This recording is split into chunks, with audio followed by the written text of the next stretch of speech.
Good morning, good afternoon, and good evening, depending on which part of the world you are coming in from.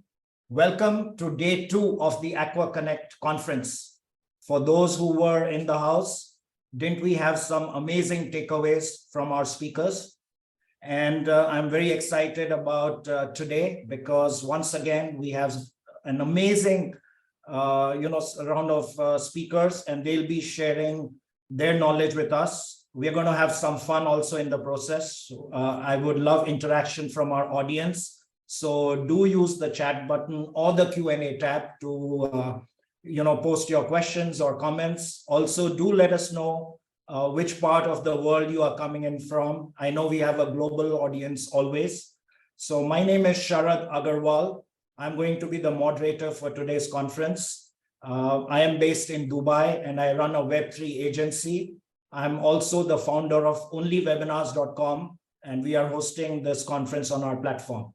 So welcome once again. It's my honor and privilege to introduce my dear friend, Lourdes Gant, who I've known for 2 years. And she's one of the active voices in this industry. And what I love most about her is her approach to collaboration. And I think one of the pillars of Web3 is collaboration compared to Web2, which was competition. And I want to share this very quick 1-minute story with our audience because I run this Web3 agency and I got talking to the product head of Adidas a couple of months back, and he shared this story with me. So as you know, Nike and Adidas are in the same industry and they fight for market share every day. But do you know what they do in the night? They collaborate.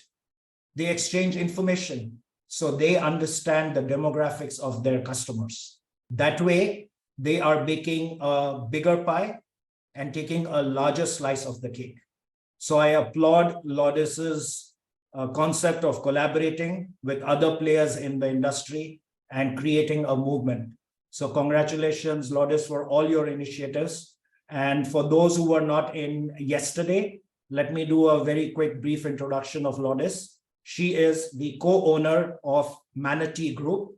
She's also an aquapreneur, mentor, and runs a very popular podcast. For those who have not connected with her, please check in her podcast. Also connect with her on LinkedIn. She is a voice that is counted, and you have to follow her very closely. Lourdes has also been ranked as Canada's top 100 female entrepreneurs by the Chatelaine magazine. That's another honor. And she is one of the most influential sustainable aquaculture businesswomen of the year for 2023. So many congratulations, Lourdes, on all your achievements. I know this is only the tip of the iceberg, and I wish you success in your journey in this industry.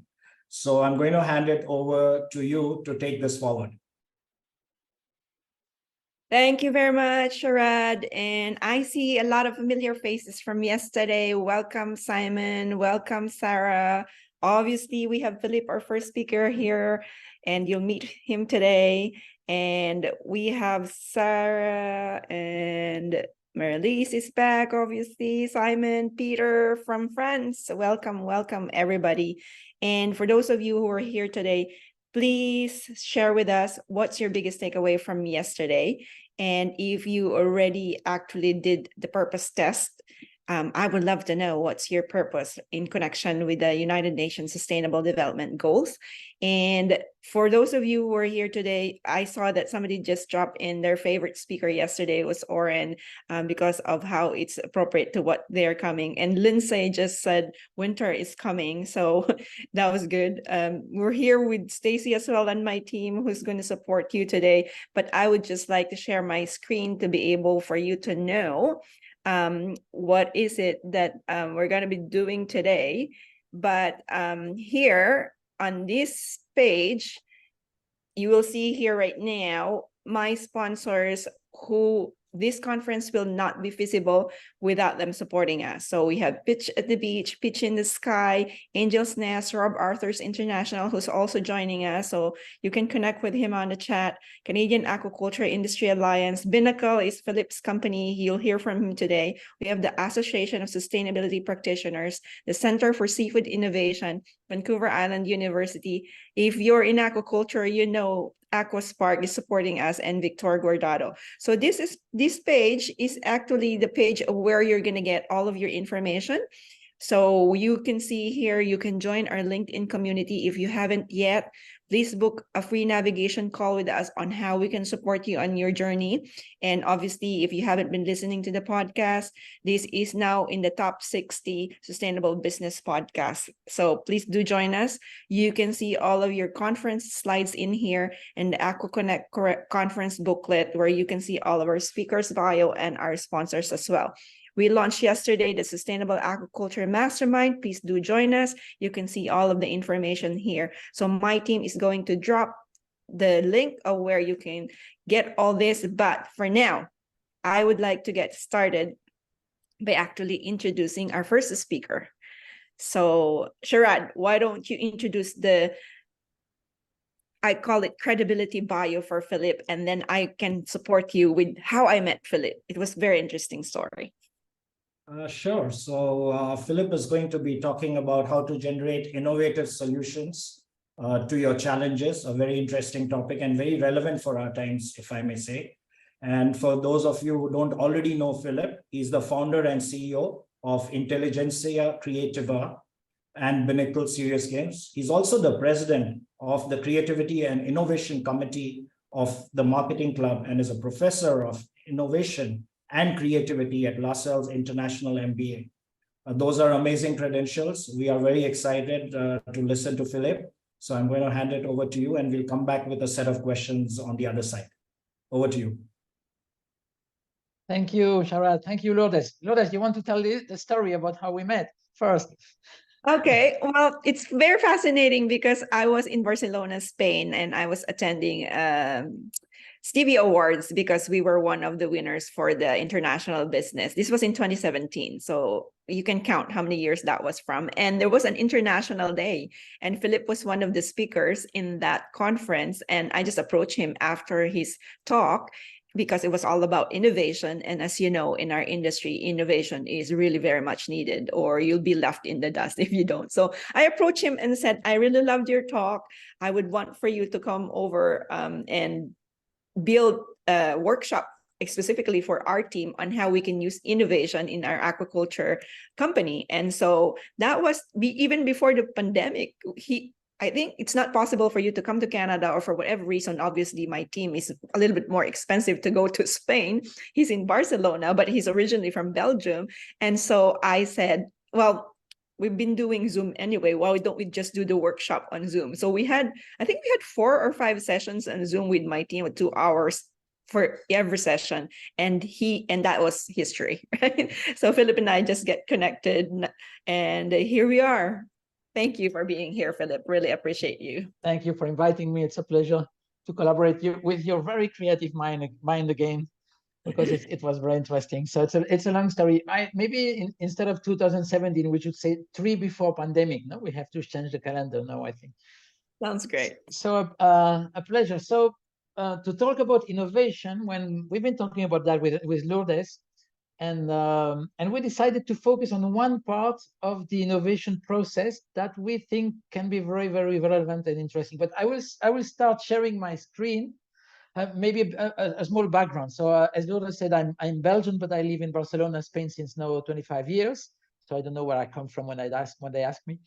And so I've been working for big multinationals in marketing, sales position until 2003. So just 20 years ago, when I started my business in innovation consulting. So now since 20 years, I'm helping companies to be more innovative, to develop and to systematize their creative thinking. But I will start sharing my screen, showing you a short video. It's about 2 minutes. So just look, and then I will have a question for you. But look carefully. So I will not forget to share my sound, and you will confirm that this is working. You hear it? Perfect. Clearly, somebody in this room murdered Lord Smythe, who, at precisely 3:34 this afternoon, was brutally bludgeoned to death with a blunt instrument. I want each of you to tell me your whereabouts at precisely the time that this dastardly deed took place. I was polishing the brass in the master bedroom. I was buttering his lordship's scones below stairs, sir. Why, I was planting my petunias in the potting shed. Constable, arrest Lady Smythe. But how did you know? Madam, as any horticulturist will tell you, one does not plant petunias until May is out. Take her away. That's right, madam. It's just a matter of observation. The real question is, how observant were you? Yeah, so the question was not who's guilty, we know it now. The question is, did you see something strange, moving, changing, or whatever during the story? So maybe you can put it in the chat. If you saw something, tell us there. Give you 20 seconds. Something changing, something surprising during that story. Don't see anything in the chat yet. Don't be shy. There is no wrong answer. Run. Yeah, the first one, rolling pin became candlestick in butter. Could be something else. Nick is the only one who saw something. Give you 10 more seconds. I think there were many things. No, so I don't see the chat moving. So I will show you the solution, and then we will talk about it. So you missed 21 changes just in front of your eyes. Action. Clearly, somebody in this room murdered Lord Smythe, who, at precisely 3:34 this afternoon, was brutally bludgeoned to death with a blunt instrument. I want each of you to tell me your whereabouts at precisely the time that this dastardly deed took place. I was polishing the brass in the master bedroom. I was buttering his lordship's scones below stairs, sir. Why, I was planting my petunias in the potting. Okay, so I will stop sharing 1 second. So as you saw there, about everything changed. No, it would be easier and quicker to say what did not change during that video. So why do you think we miss so many things just in front of our eyes? You can put it in the chat. Why do you think we miss that? Just in front of our eyes, a lot of things, even the dead guy changed, everything changed, and we don't see it. Yeah, Lourdes said one perspective only. Yeah, that's one part of the solution. What do you think? Don't be shy. We only observe a small amount of things at the time. Yeah, the question would be why. Can you check your computer? Computer audio was not working. Limited attention span. Yeah. So that's the way. What is the point? Only notice what we focus our attention on. That's the point, Nick. We all focused on something. Maybe we focus on finding who's guilty. Another one was focusing on maybe the paintings in the background. And another one was maybe focusing on the clock, and that was not the right time, by the way, on the clock. But everybody is focusing. What is happening when you focus on something? When you focus on something, you don't see everything which is out of your focus. And this is exactly what is happening when you work on a challenge. When you work on one of your challenges, you already have a vision of your challenge in your mind. And everything that is out of that vision, you don't see it. So that's why it's so important. I will share again now with some slides. So it's not about a video anymore. Just give me 1 second. That's it. Boom, I'm coming back. Yeah. So it's yeah, no, I think I have it right. So it's about focusing. So to be innovative, the first thing is to go out of the focus you have on and the vision you have on your problem. Because why? Because the best way to find new solutions is first to look for new questions. And sometimes maybe you think, no, but my problem is crystal clear. What I need answers. So I don't want to lose my time, and I want to look for solutions. And a lot of people in the companies I see are jumping directly into idea generation, which is a mistake. As you can see on the screen now, this is the innovation process. So you can put different names to the different part of the process, but it's always the same philosophy, which is first to explore your problem. Second, to generate ideas and solutions on your problem. And then let's say a convergence phase to make the ideas more specific and to define the first experiments. But this first part, exploration, a lot of times, from my experience, they don't do it in companies, and it's a big mistake. Instead of jumping directly into idea generation, you should try to find a new vision on your problem and to find new questions you don't have on the table when you're facing and you're tackling your challenge. And from my 20 years experience in innovation, if somebody would ask me, give me one key success factor in innovation, I would say, without any doubt, I would say that one. Just don't forget to reframe and rethink your problem before starting to look for solutions. And I will show you some examples. It's true that it's not new. Even Einstein was saying years ago, if I had an hour to save the world, I would invest 55 minutes to redefine the problem. And I think it was right on that also. So it's not new and it's quite logical, but people are not doing it. That's my experience. So why is it so important? I would say 3 main reasons. The first one would be to be sure you solve the right problem. Maybe you can think, I know my problem, so I'm sure I'm solving the right problem. Are you sure? I'll give you an example. This is a real example in Spain. So it's a client gave it to me.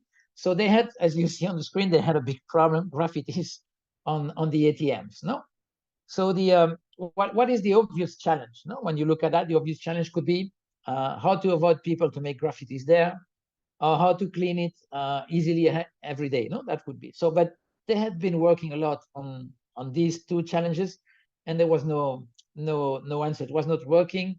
So there was no way with these two questions. So they started to think about the problem and reframe the problem. And then they found a new question, which is instead of how to avoid graffitis, how to control the graffitis, how to have the control of what will be there. And then what they did is to give that space to one person making graffitis. And there is like a non-formal law in this world of people making graffitis, which is when somebody did one, you don't write on it, so you don't paint on it.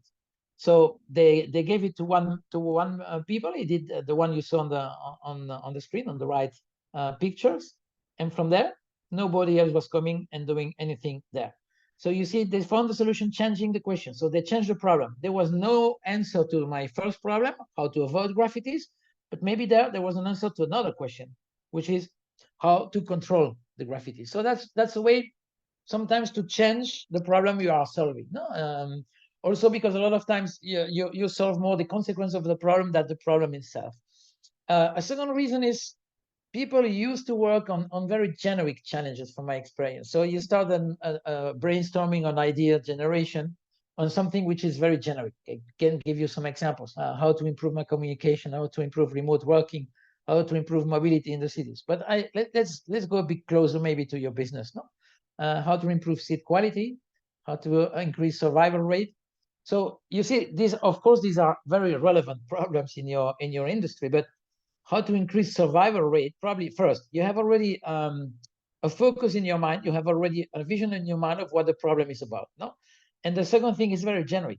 So the answers, if you make a brainstorming, the ideas will also be very generic. So what you should try to do is to have more specific questions, and I will show you how to do that. And if you have more specific questions, then you will have more specific answers. No, a lot of people are complaining after brainstorming, saying, yeah, but ideas, but it's not very specific, it's very generic, I don't know how to activate it. That's the reason. So you start from a too generic question. And the first reason is because disruption is starting with the question, not with the answer. So a lot of people think that disruption, creativity is starting with the ideas. No, it's starting with the question. If you have a totally different question, disruption will start there. So try to have very different questions before looking for ideas. And sometimes it's only a slight change, even in the wording, could open really new ways. We'll give you an example there. Shura is the leading company in insurance in South America. It's a Colombian company, and they came to us with a project, and it was about how to develop new insurance product. Then we made a reframe practice with some of the tools I will show you in a moment. And we made like a brainstorming looking for questions. And then one of the questions, for example, was how to develop, instead of new insurance products, new ways to cover risk. So it's another way to express the same, but it seems very similar, no? But it's not. Because when you have a question, how to develop new insurance product, your answer can only be an insurance product. Everything that is not an insurance product is not an answer to your question. So if you change a little bit and you look for new ways to cover risk, then you could find a lot of ideas that maybe are not technically or legally an insurance, but are also covering the risk. And by the way, we found a new project there by changing this question. And the solution was like a collaborative insurance. So everybody is putting, imagine you are traveling a lot, we are 10 people, and you're afraid to lose your mobile phone or to have it stolen, no? So a classical insurance would be more expensive than to buy a new phone. So what they said is, why not to put each one of us, who are 10, is putting $100 on the table, so we have 1,000, probably enough to buy a new one. If somebody is losing their phone, it's just taking the money. If nobody is losing it, at the end of the year, maybe everybody is taking the money back, maybe minus $2, which is the fee. The business was there, no? And they launched that project. That was not an answer to a new insurance product. This is not an insurance. That was an answer to another way to cover the risk. So you see, sometimes even a slight change in the wording could really open new ways. And that's exactly what was happening with the video. No? When I have one vision, I can have a lot of things just in front of me. I don't see them. So if my vision is insurance, everything that is outside insurance is outside of my vision. And changing insurance into covering risk, it's already opening a lot of opportunities. So I want to show you some practical things, because I want to give you a takeaway, not to have something that could be useful tomorrow for you.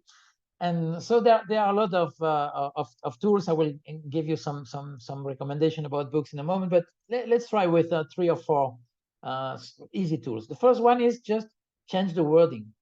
Change the words that you are always using when you work on your challenge. You will see that will change the way you look at your problem.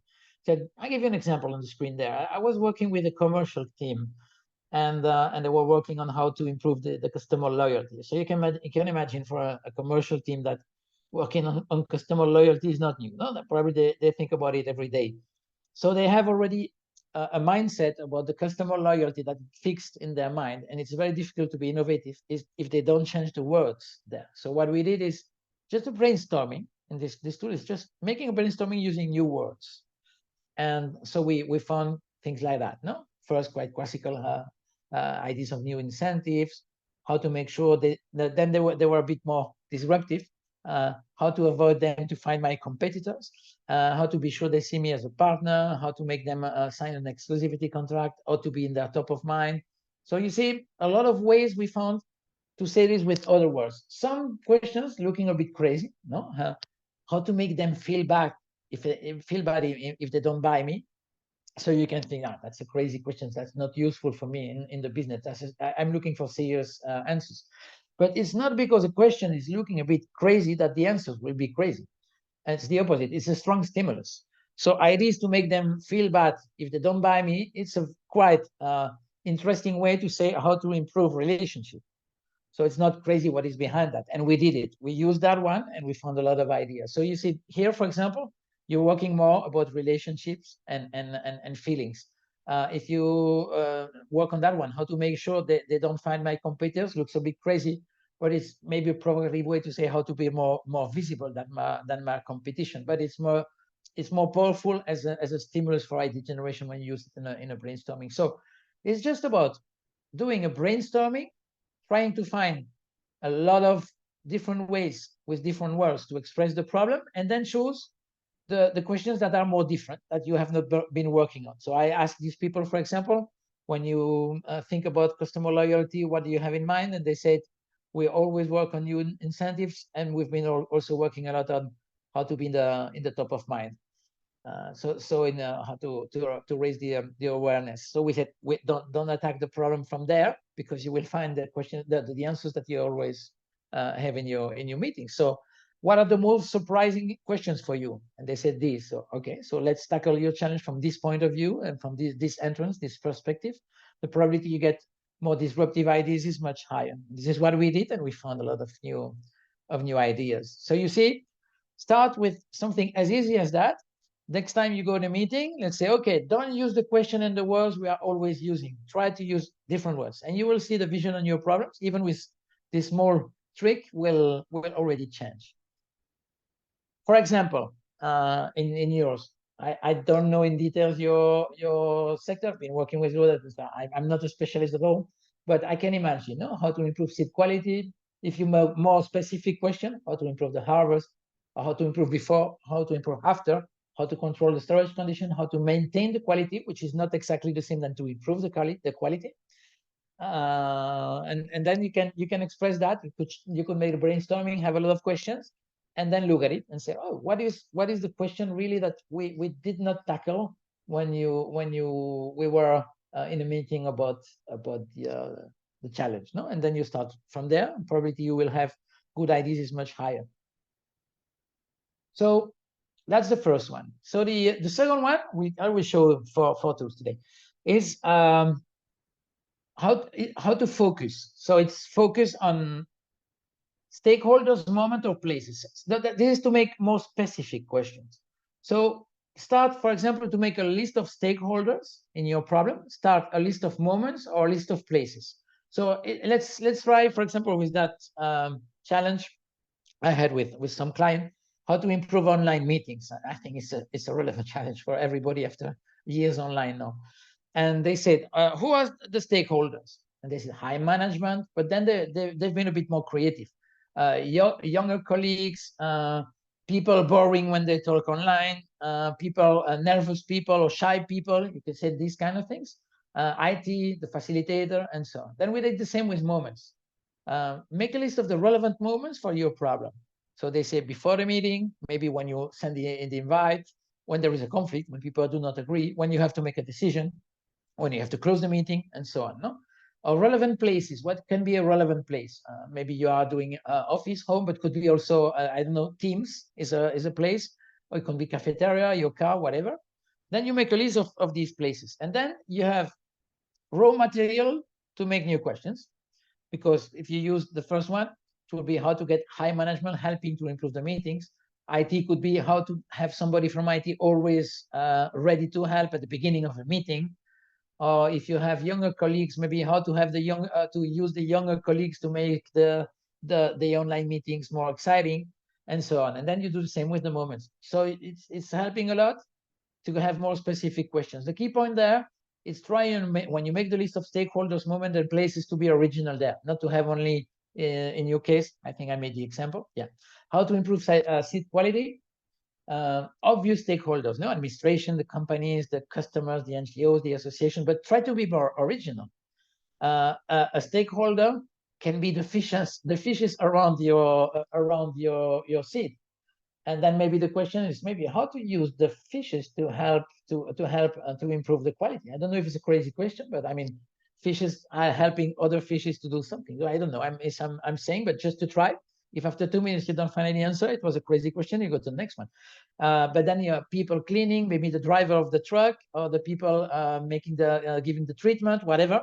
But try to go a bit further than the basic stakeholders, and then you will be more original questions. And do the same with the moments and places. Try to have more original moments, and you have more original questions. Maybe you've not been working on. So that's the second one. Just focus on moment, places, people, and then you have more specific questions. Let's see a third one, more original. Then number 3, number 4, I try to be more disruptive. You can pick up a relevant company that you know. Let's try with Apple, for example. And then first, you see what they are doing. So you forget your challenge. So I have an example here with a client, how to improve the reception of a hotel.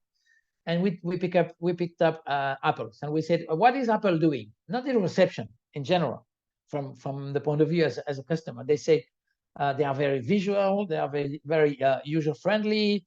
People are proud to show that they are using Apple. They are generating expectations. They are making big events every year, and so on. So you make a list of these things that you see from Apple, and then you use these things to make new questions. So it's like to put a filter.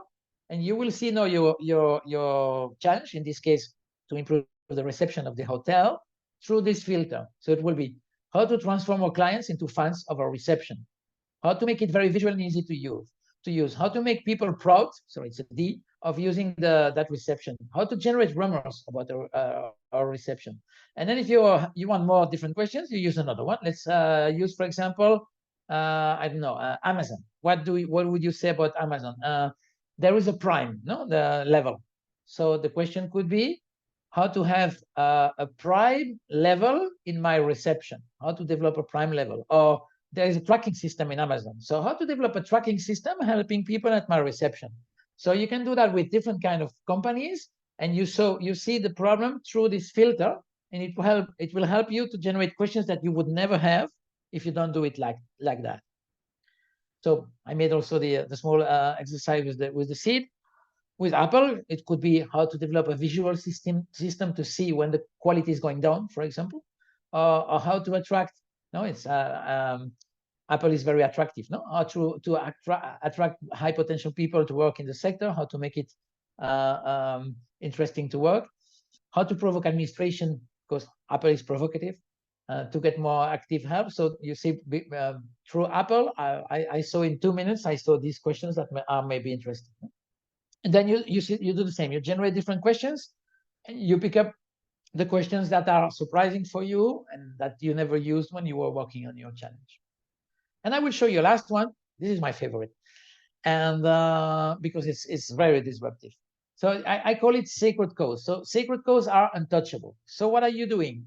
First, you make a list of what is untouchable in your challenge. So I had an example with a client there, how to improve financial reports. What is untouchable?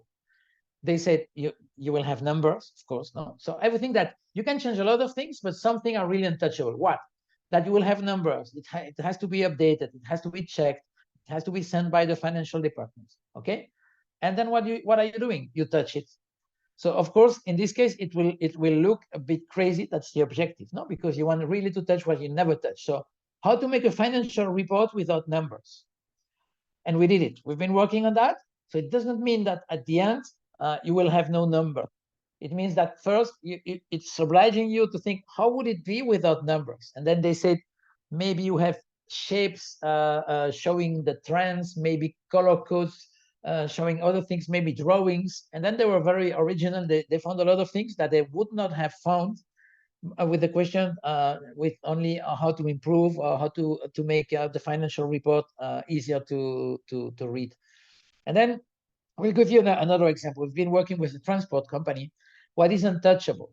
It has to be quick. It has to go, of course, to the people who order. No, so it's obvious that the people ordering has to receive it.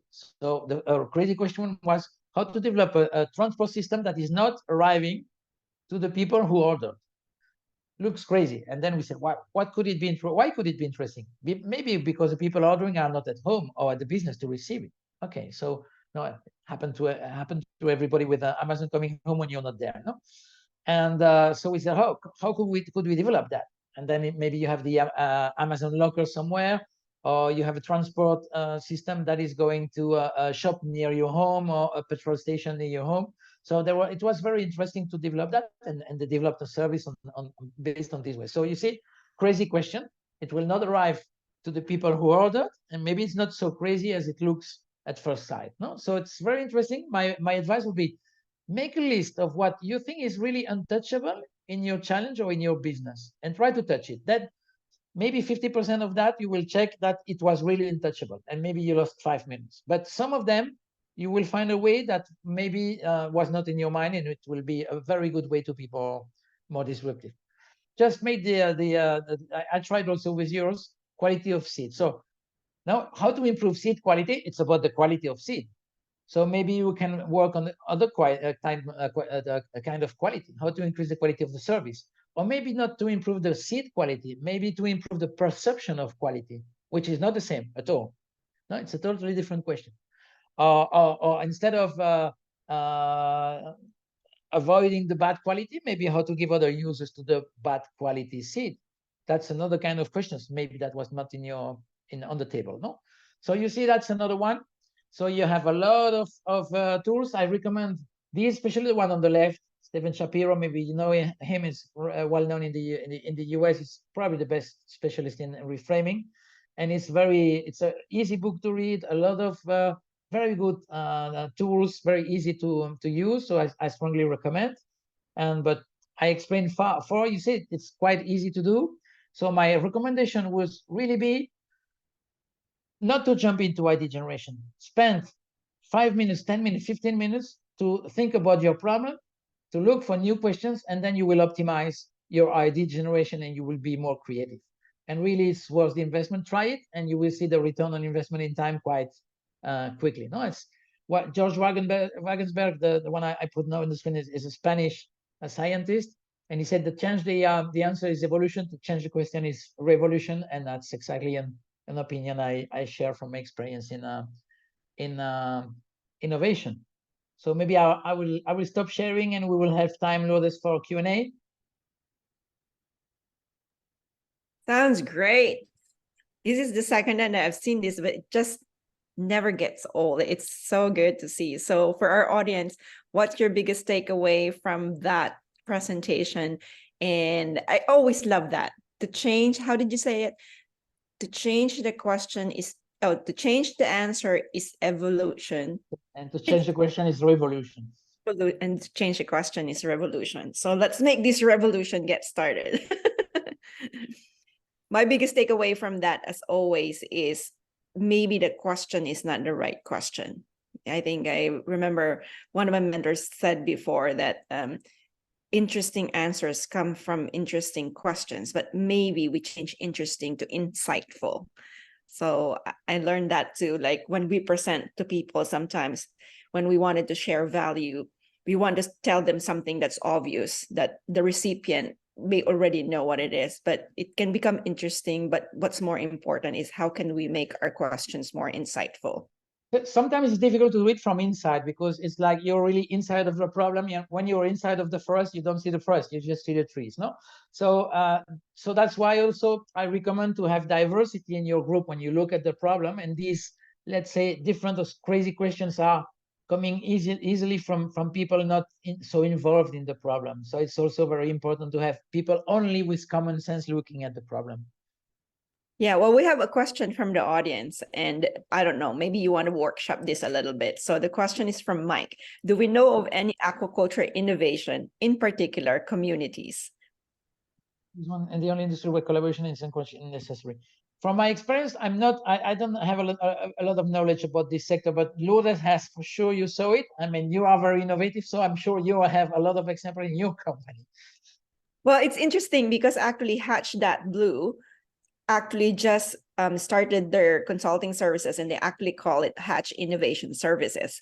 And as you know, Hatch is actually one of the portfolio companies of Aqua Spark. So they started this, I think, early this year, where they were just doing that in terms of the innovation. So that's just one. And then there's a lot more. Obviously, you saw that one of our sponsors is the Center for Seafood Innovation. So there's quite a bit. So, but I want to workshop it a little bit. So how would you actually change that question, Philip? Which one? How to be more innovative there? Yeah. I would say you use these kind of tools and make a brainstorming. Spend 15 minutes, 20 minutes just to make a brainstorming. Try to find, I would say, 20, 30 new questions on that, and then pick up 2 or 3 that are surprising for you, even if it seems a bit crazy at the first sight, and it will be easier. But the problem is when you innovate only with specialists around the table. So if you want to work about one topic, even if in your sector, you can have people from the sector, but not all specialists of that topic. And even maybe to pick up people from outside of aquaculture could be a good thing. It will be easier for them. I see Simon saying more light on number 3. I guess it's about the tool number 3 I said, no, about the company. So you remember what I said is pick up a company, just list things that you see this company is doing, and then use these things to integrate it into questions. So it's like to look at your problem through this filter. How would Apple see that? Well, Apple is making everything very visual. So I would put visual, how to make maybe the seed quality more visual. That's the way it works. I don't know if it was your question, Simon. You say more light on number 3. Then I see Sharad, no? The innovation head of Google once told me that what makes Google one of the best company on the planet is the fact that Google's they celebrate failure. Do you agree? Yes. But you have to learn how to fail. I would say I agree if you fail quick and cheap. If you fail after 1 year and $10 million, I would say I would not celebrate it. So what you have to learn is to be able to fail with what is called prototype, which is quick and cheap experiment. Then you will have a lot of feedback from your failure. But because there will be a moment where to talk about the problem in your meeting room will be not very useful because it's just opinions. We have to try. So how to try quick and cheap, to fail quick and cheap, improve quick and cheap, and try again. No, and maybe if you Google the word prototype, you will be surprised. That's for me another key success factor innovation, to be able to develop these quick and cheap experiments. And then I totally agree with you, Sharad. You have to fail a lot, but learn how to fail. Otherwise, you will have some problems. I really like that what you say. Make it small and cheap. And I think in our industry, that's one of the things sometimes when we get trigger happy, we want to go big scale right off the bat, commercialize quantity. And before we know it, we spend millions and millions of dollars and then it's hurting. Yeah, fake it before you make it. I mean, you have to make simulations. What I mean with experiments, if you go, you will see prototype, you will see a lot of fakes. So you can get a lot of feedback with things that are not working, just with simulations and false things. You can get a lot of feedback. We have a question. Yeah. You advise if we experience repeated failures in aquaculture business. What do you mean by that? So I'm just guessing what she's asking is, what if it's over and over and over? And it's interesting coming from this standpoint, because in the 2+ years that I've been doing the podcast, this is one thing that really honed on me of what the answer is to this question. It's the 3 things that are challenges in aquaculture is how to produce or cultivate the product, how to make a profit, and the third one is how to help the surrounding ecology with the species. And so maybe you can give your take on this. Yeah, how to get profit, for example, is a very good example of a question which is too generic. So I'm not saying this is not your point. Of course it is, no? But you cannot enter a brainstorming with such a question. So you have, what is it, profit?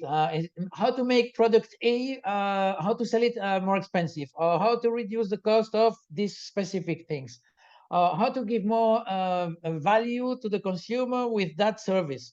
How to get more profit is too generic to go into ID generation. That's an example of that. So we are not earning profits repeatedly in aqua business because of feed cost. So one would be how to reduce feed cost, but then reframe it, because I'm sure you've been thinking about feed cost a lot of times. So it's a question that is burned in your mind. You have already a mindset of that. So what is reducing feed cost? No, and then you make the reframe with that. And maybe you will find a lot of questions that were already on your table for sure. But if you find 3-4 questions that are different, enter through these questions, and you will have new answers. Thank you, Philip. So maybe you can share with our audience in terms of how you actually got started into this, because I know you also have a game. So share with us. So that's another story. What I did is, as you know, so I'm working on innovation since 20 years, but 7 years ago we started to gamify methodologies, because what we saw is that gamification is a very good tool to be more innovative. Why? Because when you play, you let go. You forget to be careful, politically correct, to be too rational, because you want to win. If there is a competition, I've seen, even working with boards, very serious people, very difficult to make them say something crazy in a normal workshop. You make them play, and after 2 minutes, they say crazy things because maybe they got 2 points for it. No, so that was why we developed what we call Binnacles, serious games, Binnacle games to innovate. And we have innovation games there that we're using in a lot of countries. And it's really surprising how people are more disruptive when they play.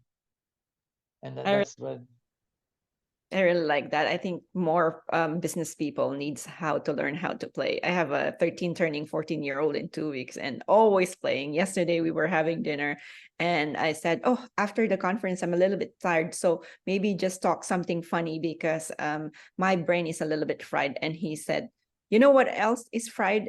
And I guess I said, what? Fried chicken. I know It's like, he's just a fun-loving child. So we have a question from Andrew Bett. How can established systems of aquaculture with increasing inherent risks, climate change effects, for instance, be encouraged to trial innovative systems that may have different or perceived different risks, but with potential far better outcomes? My question when you see risk and when you are thinking about profit is, don't put the risk or the money into the question. So try to get new ideas. And when you have the ideas, then you say, okay, how can we make that profitable? How can we make that sustainable? Because if you put a lot of limits from the moment you look at your problem, I mean, you have no way to move. So I'm not saying profit is not important or sustainability is not important. I'm saying try to have an open mind. So look at your question, how to make blah, blah, blah, and then don't put limits for the moment. Once you have interesting idea, then you have to come back and say, okay, that's a good idea, but we need to make it profitable or to make it sustainable. But once you have the idea, because if you put the limits from the beginning, it will be difficult to have even to start with new ideas on that. See, it's not easy to break even with these expensive feeds. Any advice?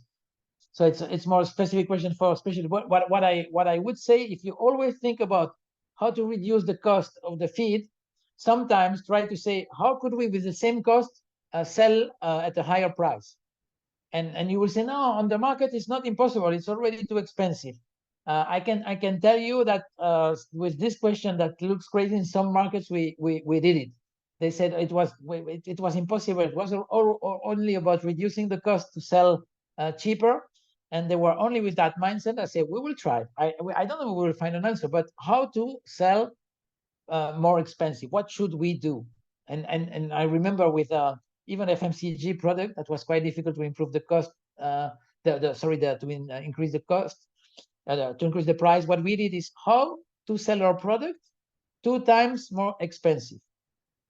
So the sales force were there. They were saying, this guy is crazy. Then they said, I may be, but let's try. And we found some ideas. So go sometimes through the other side and see what is behind the other door. Yeah, we have another question from Sharad. In the new creator economy, is return on engagement more important than return on investment? I mean, the investment, if you have investor, you can never forget that. But I would say if, maybe you work first on the engagement, and then you will have maybe a better return on your investment. Because if you look from the beginning only at cost and numbers, maybe you put limits all over. So I would say engagement is okay, but I mean, probably at the end of the month, your investor will say, okay, engagement is very good, but what is the return and where is the money? No. So I would not forget it. Maybe, but I think without engagement, we will not have profit. Correct. I always think about, I mentioned yesterday, I went to some micro schools, and this is one thing that really drive home to me was value cycle. You create your followers where you give value, where you get engagement that turns into community, that become your prospects, that become your clients and became your raving fans. So all of them are important because it's a roadmap. And here's another question from Luis Morimano. Ever thought of using oxygen nanobubbles to improve food to weight ratio in seafood? So maybe you can answer better than me on that, because that's quite technical there, the nanobubbles. Yeah, very technical question, but maybe a better question would be, what technology is already in the marketplace that's already done this? So that's how I would reframe the question. Okay. What do you think?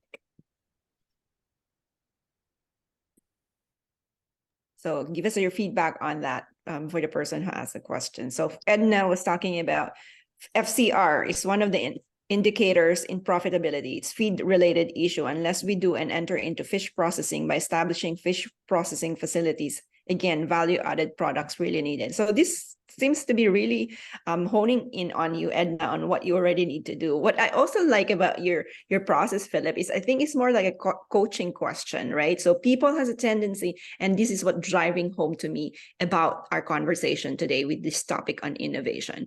People always think that they have an expectation that someone can give them the answer to their question. But when you have the coaching question, you were talking about questions became, changing the question became revolutionary is when you drive home the answers within to the person asking the question. So I think that's exactly what is doing a good coach is helping you to find the good questions and to have a new vision on the problem you have. But even when you have a personal problem with friends, when you're talking about it, what are your friends doing? What are they helping, giving solutions? No, they're helping you to have a new vision of the problem you have, and then the solution you will find the solution, but with a new vision. I see something from Enoch that is interesting about startups, and it's true that a lot of startups, they have an idea. What I say, an idea looking for a problem. So it's a solution without problem, because sometimes you say, I have a good idea, I would do that, that, and that. Okay, but what is the problem you want to solve?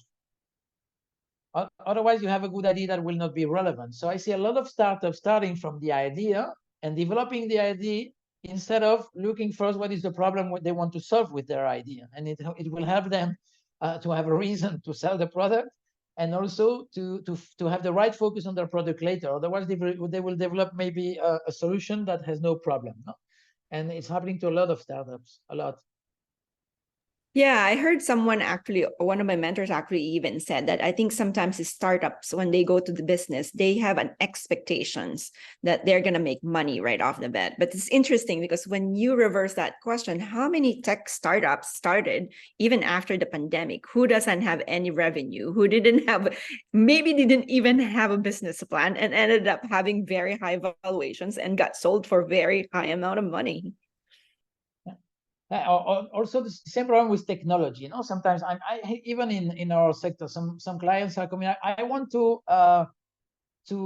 be innovative with technology. I don't know, artificial intelligence, no, or with ChatGPT. How could we innovate with that?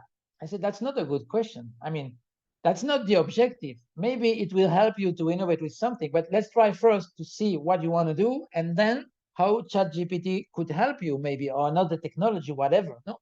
But the objective is not to use it. The objective is not the technology. So you should find a good reason, a good problem, and then technology can help to solve the problem. But technology is not the question.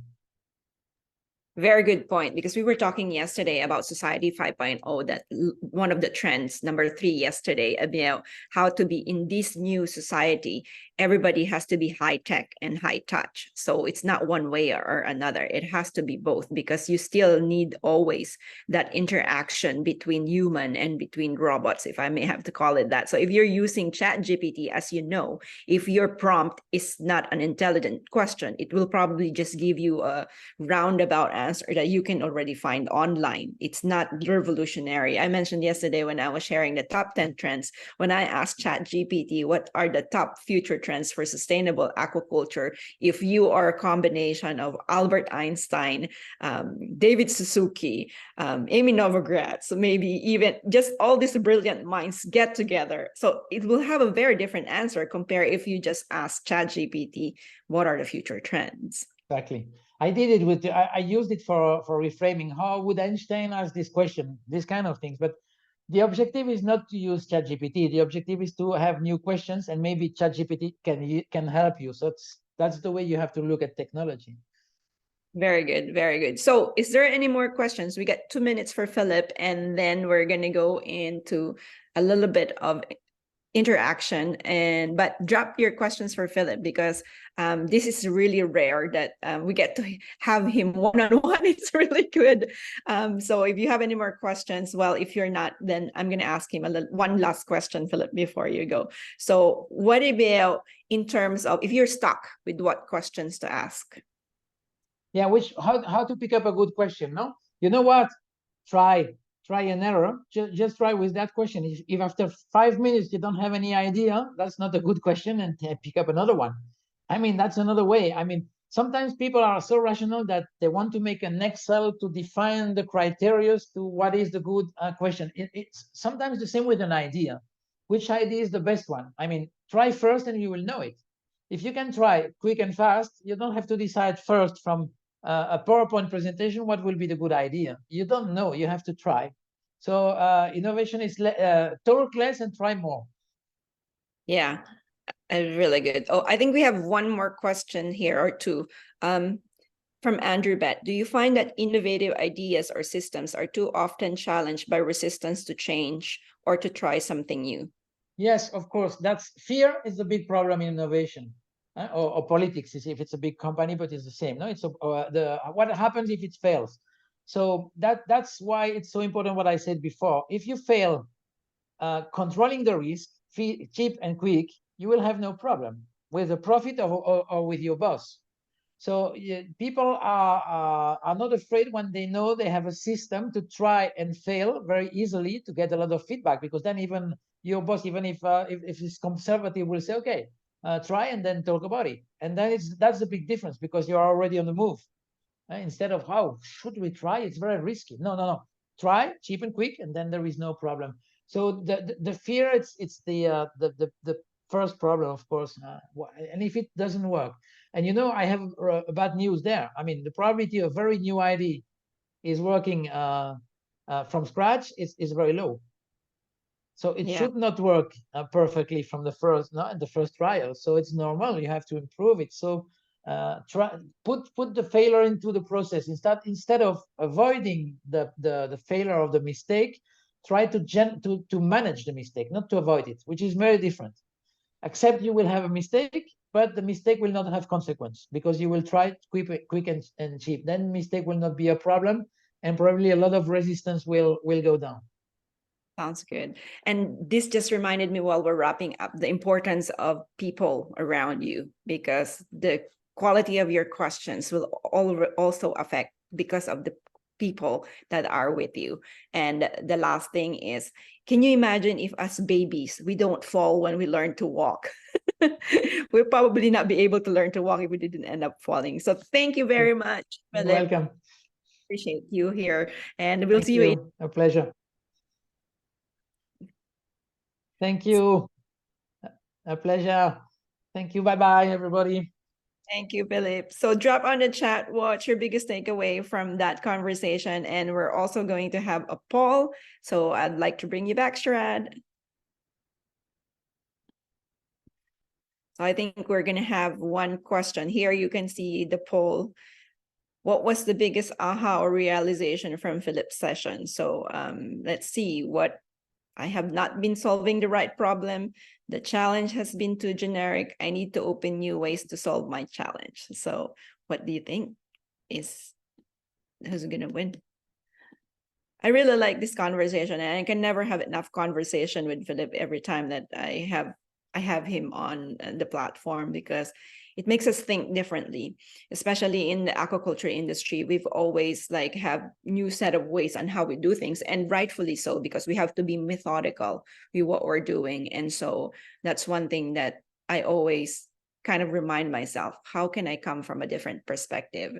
And that's probably also the reason why I ended up launching the podcast, was because I didn't ask, oh, there's already a lot of this information out there, so how can I contribute value? But it ended up to be a good choice. So for all of the listeners today and all of you who are here today, I think congratulations for being here. And again, I was saying yesterday, 80% of success is showing up because you wanted to learn and try new ways on how we can improve the industry. And obviously, as a community, we are stronger compared to if we're just a one person. So I mentioned, surround yourself with people who can ask better questions, because that in itself will give you floodgates to different ways of asking your question. So I think we have a little bit more time to answer the poll. So cast your vote. The biggest aha or realization from Philip's session today, is it not being able to solve the right problem? The challenge has been too generic, and so far we have a leading, I need to open new ways to solve my challenge, at 67% right now. So we put these polls for 3 minutes mark. And so if you haven't cast your vote yet, please do so.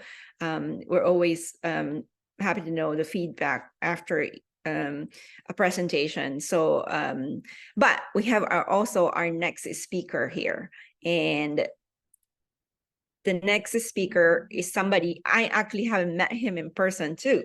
So Miguel Knudsen from Aqua is one of the deal flow manager. and I met him only by communication from Amy Novogratz and from Una of Aqua Spark. So I'm so delighted you're here today. Welcome to the show, Miguel. Thank you very much. Thank you for having me and having Aqua Spark. Let me just quickly share my screen, if that's okay. And then, okay. I hope that's working. Yeah. And yeah? I'm so you're here, but if I read your bio before, you like dancing, so Yeah, I do. I come from Cali, Colombia, and salsa is definitely part of the culture where I come from. So everybody learns to dance a little bit, and we definitely enjoy it. So yeah, that is true. sounds very good. Well, I can't wait to visit and meet you in person, and then you can teach us some moves. So take it away. Likewise. Yeah. Thanks. Well, like I said again, thank you for having Aqua Spark today. It's really a pleasure to be here with all of you. For those that don't know me, which is probably everybody, my name is Miguel Knudsen, and I'm a deal flow manager at Aqua Spark. I come from Colombia, and I have a background in aquaculture, engineering, and investing. And I've been lucky enough to that my role at Aqua Spark allows me to combine these disciplines. So today I'm going to be telling you why the future of investing in aquaculture is sustainable. I hope that it's no secret to all of you that the health of our oceans ecosystems has experienced serious decline. 29% of fish stocks are classified as overfished, and an additional 61% are classified as fully exploited. About 1 in 4 species of sharks, rays, and skates is now threatened with extinction, primarily due to overfishing. And some of these are keystone species. That means that without them, ecosystems change or even disappear. Marine vertebrate populations have declined over 40% since 1970. So that is in less than a lifetime. That means that my children will not be able to see and experience the vibrant and resilient ocean ecosystems I had the privilege to see and experience myself growing up in Colombia. This is a serious threat not only to our oceans, but it is also a food security risk, given that over 3 billion people rely on seafood as a major source of protein. In addition, the human population is still set to peak by the end of this century at 11 billion. So we need to figure out how to feed 3 billion more people without getting our planet's ecosystems beyond their tipping point. And the problem is that the demand for animal protein is not slowing down because we have an ever-growing middle class and rising disposable income. And this is especially true in Africa and Asia, where it is not uncommon to also find high per capita seafood consumption. The problem is that terrestrial animal protein takes additional resources and land and generates higher emissions compared to protein coming from aquaculture. So we need to find better alternatives, and we believe that aquaculture can be one of them. And we think that if done right, it will contribute to our overarching goal of saving our oceans. And that is our overarching goal at Aqua Spark. And that is why we do what we do.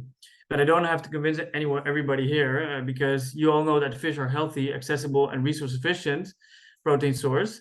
But how do we harness the potential of this protein without further burdening the planet's delicate ecosystems? Although these challenges are daunting, they also reveal major opportunities for increased efficiencies and innovation, a part of what we call now the blue economy. In the next few minutes, I'm going to share more about how we, as a rapidly growing global fund, see the future of aquaculture unfolding and what is needed to steward its transformation from a systems-minded perspective.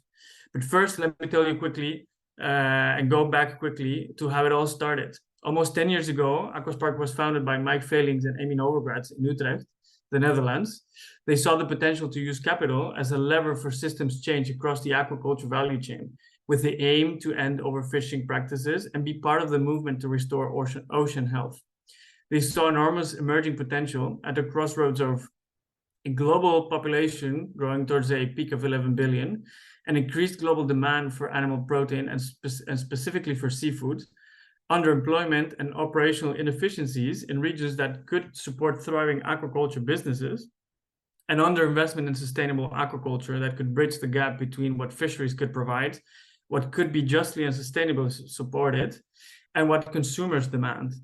Today, Aquaspark is joined by several like-minded co-investors and a growing number of ambitious innovators and industry leaders and experts like yourselves, all of whom believe that aquaculture, in concert with alternative seafood proteins, offer the best answer to meet protein demands while relieving pressure off of our oceans and the species that call them home.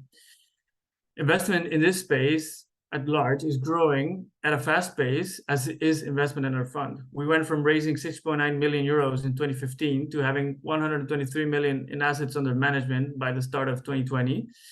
And we are now hitting the 500 million mark. And there are certainly new investors coming into the space, which is extremely positive for the industry. So investors are seeing the opportunity to create efficiencies in aquaculture practices, while at the same time raising the bar in terms of sustainability. And our investors know that. Today and in the future, a good return on investment is predicated on disruptive business models rooted in innovative and sustainable practices. So what needs to change? First, well, we need a lot of money, but well, who doesn't? But we need even more. We need scale. Well, what is money at the end of the day? It's a resource that we are using to accelerate change and of course, generate attractive returns to our investors. So how exactly do we want to create change? What exactly could just and sustainable aquaculture look like across the value chain? Over the past years, Aquaspark has worked hard to clearly identify the key outcomes that we would want to see as a result of industry transformation. These outcomes serve as a North Star for our investment team and our ecosystem as a whole. And they are the basis for the framework that underpins our investment thesis, as well as our efforts to steward industry adoption. These outcomes are: eliminate industry dependence on wild-caught fish for feed and broodstock, improve the environmental footprint of aquaculture, reduce pollution, increase valorization of underutilized resources, embrace diversity in aquaculture, increase production and consumption of healthy seafood to improve health and nutrition, make aquaculture antibiotic-free, improve animal welfare, increase transparency and traceability within the supply chain, increase access to aligned finance for farmers, improve smallholders' profitability through better access to sustainable practices and technology. So these are the outcomes that we want to achieve. If we can agree that this is largely an ideal future for the state of the industry, how do we get there? We see three integrated pathways of effort. First, we need long-term equity capital. As I mentioned before, Aquaspark is joined by many co-investors, but now is the time for more institutional investors to get on board. The pipeline of experienced, ambitious innovators is only growing, but capital alone isn't enough. We need to broker synergies between enterprises and industry and encourage cooperation. At Aquaspark, we do this in two main ways. One is by doing a lot of formal community building, which enables knowledge and resource sharing between our portfolio companies and our large network of experts. And the other is asking all our portfolio companies to support each other through a formal cooperation agreement. Ideally, alternative and sustainable feed ingredient companies in our portfolio would be able to offer guaranteed supply of their products to a portfolio feed company at the most favorable market rate. In turn, the portfolio feed company would then offer portfolio farms a guaranteed supply of their sustainable feed at the most favorable market rate to our farms. And we can apply the same logic for the entire supply chain.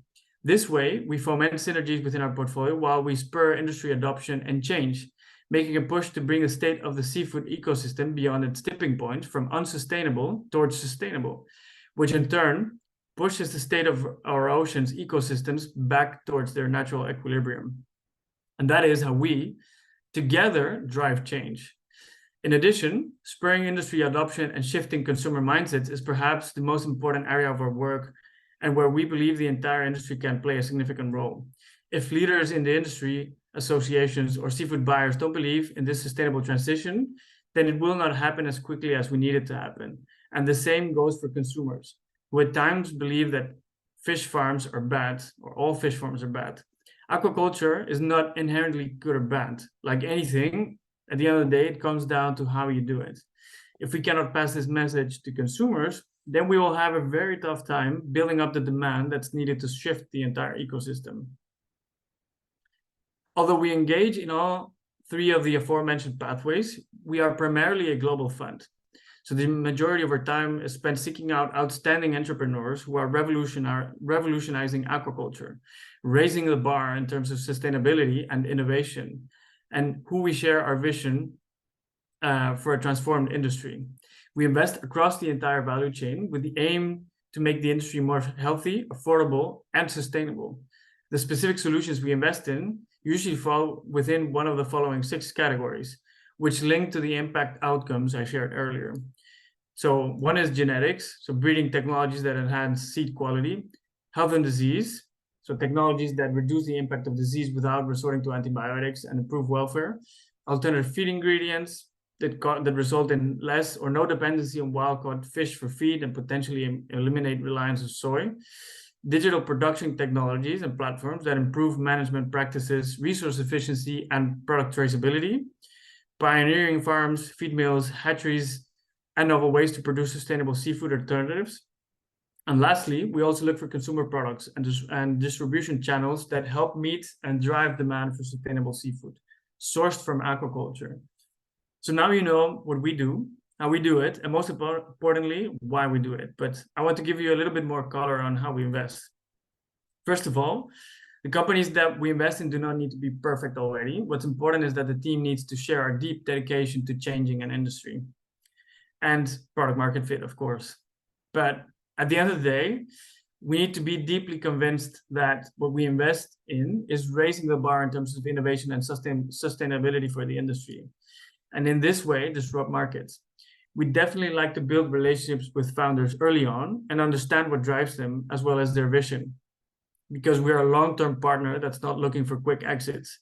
So in that sense, we're different than traditional venture capital or private equity. We're also a Series A investor who sometimes invests earlier for high potential opportunities. Our average ticket size is 3 to 5 million euros, and we are a lead investor and like to have a board seat in the companies that we invest in. But we are very much open to co-leading with like-minded investors. So why should you take your money or take money from Aquaspark? How are we different? Like I said before, we're a long-term partner. Once we commit, we're in it for the long haul. And that is enabled by the fact that we're an evergreen fund. That means that we have an open-ended structure. And that allows us to constantly raise capital to bring in new companies to our portfolio and support existing portfolio companies with follow-on investments, without having to rush for quick exits. Instead, our vision is to distribute returns to our LPs via dividends from our investment portfolio of 60 to 80 companies that spans the entire supply chain. In addition, we foment synergies and cooperation among our portfolio companies with a signed cooperation agreement and communication exchanges. While at the same time, we have a deep and broad network within the industry that can add value in many different ways, whether it is accelerating go-to-market or product development or finding key hires. Finally, within Aquaspark, we have a team of dedicated portfolio managers that spend part of their time supporting each of their assigned portfolio companies. We know the struggles that founders face, and when the time is right, we will be there to support you. Now, you might be wondering, how does that look like? So let me give you some examples of how aquaculture can look like when impact is aligned. The vast majority of aquaculture is happening in Asia, which means that the majority of the people working in aquaculture are also in Asia. And many of these are smallholder farmers who are at the core of what eFishery does. Founded in Indonesia, eFishery has created a digital platform that provides efficiency in feeding and access to finance for smallholder farmers, ensuring their livelihoods are improved. We're very proud to be one of their earliest investors. What's more, eFishery is the aquaculture industry's first unicorn, having reached a valuation of over $1 billion this past spring. A company like eFishery is proof that comparable returns for investors can go hand in hand with making the value chain more sustainable and more just for the people who work within it. The work of the enterprises like these ones have proven that humans can grow fish in a healthy, footprint-friendly way. But to achieve the scale necessary for transformation, more of the industry must adopt digitization, sustainable feed production, and process improvements, plus modern methods to battle disease, water quality monitoring, and other innovations. Now, as you probably know, feed costs can account for up to 80% of the costs in fish farming. And it is also the source of a great deal of the industry's footprint. So we need to find more sustainable feed ingredients. First, we were on a quest to find suitable alternatives to fish meal protein. Now we're thinking, well, what's next? And the answer to that is soy replacement. Up to now, plant protein has been one of the answers to find cheaper, more sustainable feed ingredients. Now, leaving aside issues with anti-nutritional factors and inflammatory responses associated with plant ingredients, we need to find alternatives to soy protein concentrate that is associated with deforestation. And we believe that some of the answers will be found in fungi. That is why we've decided to invest in Enifer Bio, a company transforming side streams into future-proof protein with their proprietary industrial process to produce fungi protein. So, as I've said before, what we're trying to create is an ecosystem where the protein produced by Enifer Bio would be included in the feed used by Matorka. Matorka is an Arctic char farm in Iceland, which we have supported with 3 follow-on investments since our first close with them in 2016. Their production is fully integrated with the natural ecosystem by sourcing water from precipitation and snowmelt and using 100% geothermal energy for heating. In addition, they rely on their own spawner population, so they have eliminated their reliance from wild resources while promoting diversity in aquaculture species. And finally, Matorka's fish are fully traceable, so consumers know exactly where their food is coming from and how it was produced. So these were just 3 examples out of our portfolio. We currently have 26 companies in this portfolio, and our ambition is to grow this to 60 to 80 companies across the supply chain, like I said before. At this scale, we hope to unlock significant synergies and a critical mass that allows us to move the industry in the right direction. However, we cannot do this alone. Our portfolio companies will need different resources, knowledge, and capital to scale in the best way possible. And we aim to bring all of this through the ecosystem that we are nurturing. So if we can agree to a shared vision for a better aquaculture industry, if we can move in an aligned way to make it more accessible, more affordable, and more sustainable, fish will be better off, humankind will be better off, and our oceans and planet may be able to regenerate. The time for investment is now. So, if you're an entrepreneur seeking investment, we would of course love to hear from you. You can submit your pitch deck to us via the email on the email address on the slide, so deals@aquaspark. And if you're an investor seeking impact and comparable returns, we would also love to hear from you, of course, and you can contact us via the email address on the screen. So with this, I'll finish my talk today. Thank you very much. It's been a pleasure. Well, thank you very much, Miguel. So I wanted to tell the audience that we're going to do a different format today with Miguel. So you've seen our format yesterday. We have a presentation, then we do like a podcast interview style. Today, we're going to do both. So Miguel just presentation, and then we're going to do the questions, and then we'll collate some of the questions that you guys have. So Miguel, maybe you can tell us that when there's an aquaculture project, how do you prioritize and demonstrate a commitment to environmental sustainability? I know you mentioned some of this in your presentation, but maybe you can provide us some examples of practices or technologies that minimize harm to marine ecosystems. Yeah, I mean, of course, there's different ways to do this. I mean, for example, with e-fishery, we see that they've created technology that allows the industry to use less feed to produce superior results, so better farm performance, better shrimp performance with less feed. So that means that the whole industry is using less resources, and in that way, we mitigate potential additional nutrient runoff into the environment, which could potentially transform our ecosystems, right? If you have discharge of phosphorus and nitrogen, for example, at the end of the day, if that comes from humans, that is pollution, and that could tip our ecosystems out of balance. Because that could create all sorts of problems like eutrophication, or it could alter the benthic environment, for example. And those are, of course, things that we want to avoid, right? That would be one example. Thank you. And I also like when you shared, so when the audience sees me, I'm doing like this because I make some notes while you're talking, and I'm doing like this, I'm typing some notes too. So I like that you have like eFishery obviously make great stride being the first unicorn aquaculture company. That's such a big, remarkable achievement of that this Indonesian company did. But you also had Inifer Bio from Finland and Matorka from Iceland. So what are some of the projected financial returns on investment for sustainable aquaculture ventures that you guys support, and how does it align with ethical and environmental values? Maybe you can elaborate on the project's approach to ensuring equitable benefits for local communities or maintaining a balance between profitability and responsible resource management. Yeah.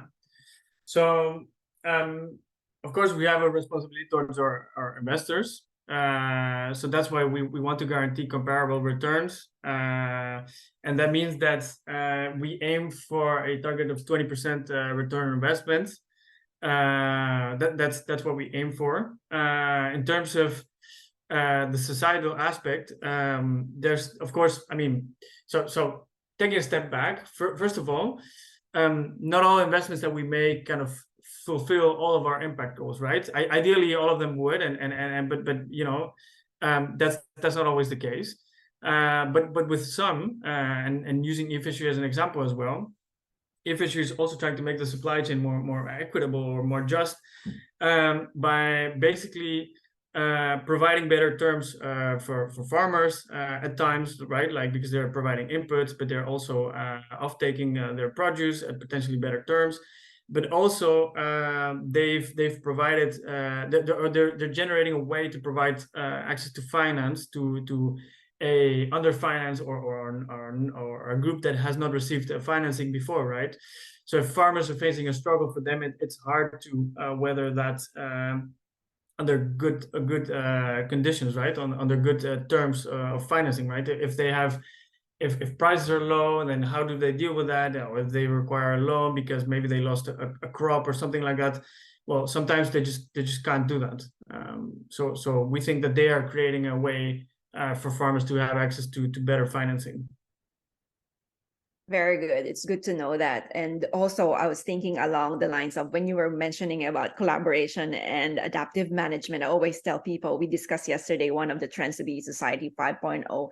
And in the Sustainable Business 5.0 model I was thinking about, you know, that's leadership, partnership, and stewardship.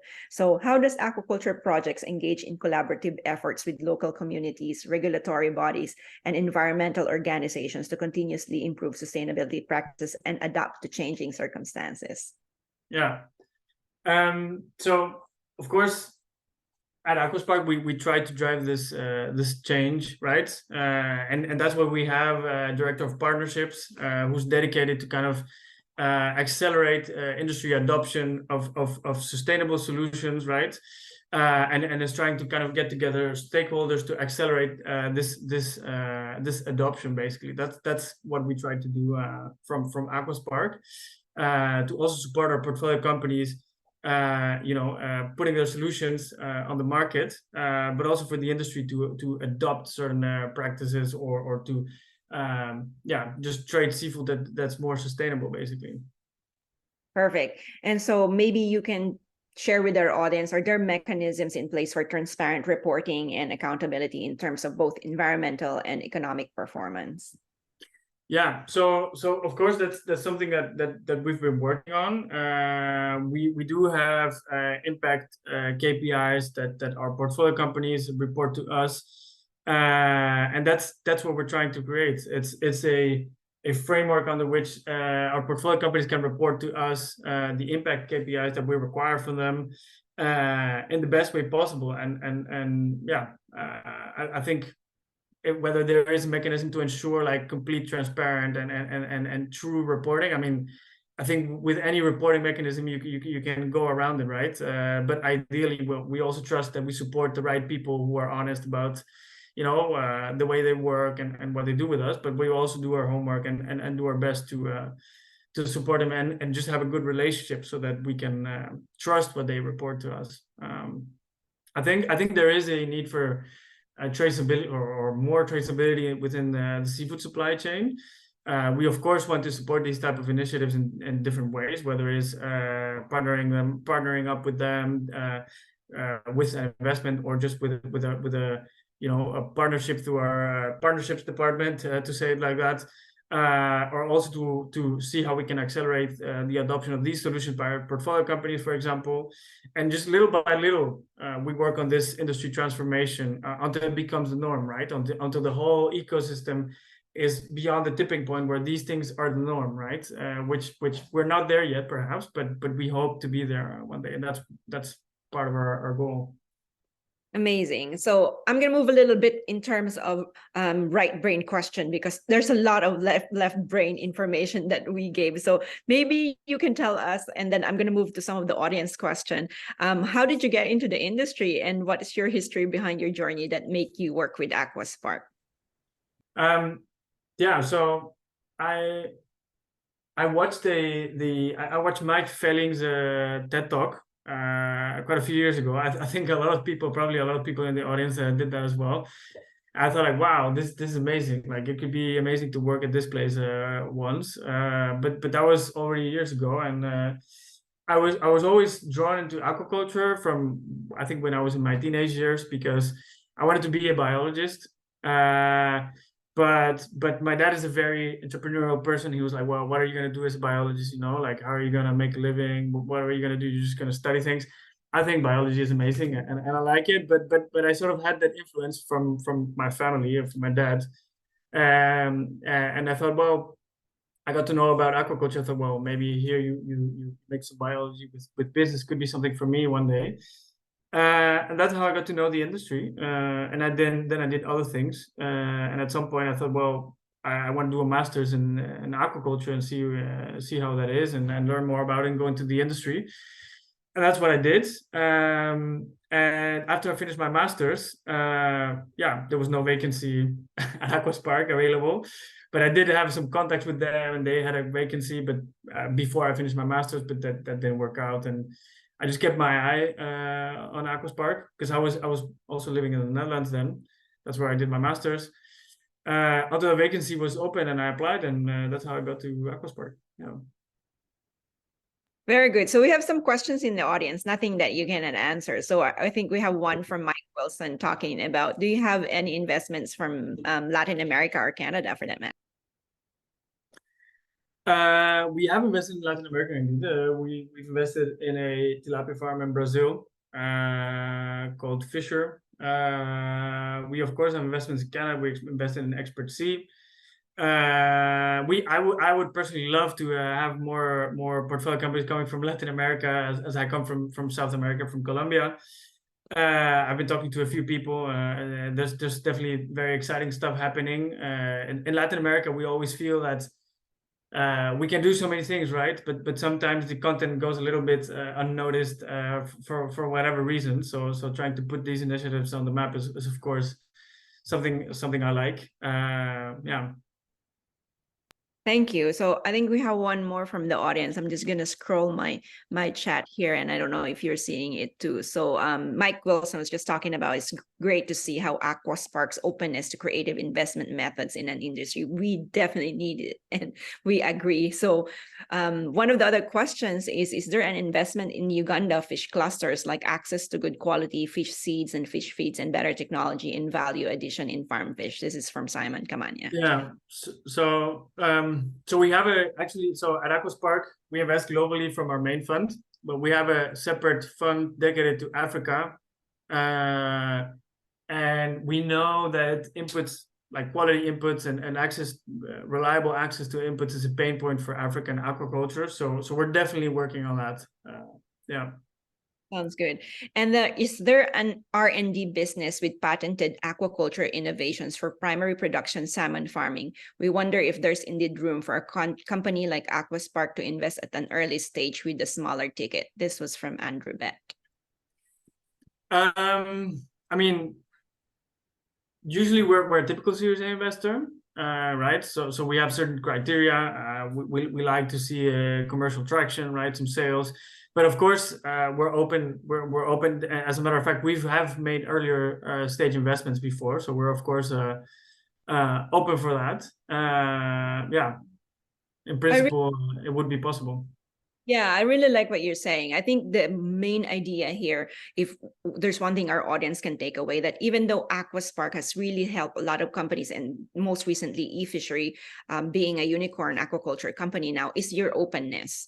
That's one thing. That's why I think that I was so drawn when I first interviewed Amy in the podcast, was because it's so easy to actually build a relationship with AquaSpark, even though I think you're one of the trailblazers in the industry. You look at the small farmers, you look at, I wouldn't call it small to medium businesses, but people who share the same vision. And I was talking about this, about community, wherein people who share the same values and beliefs, you will always have alignment with these people.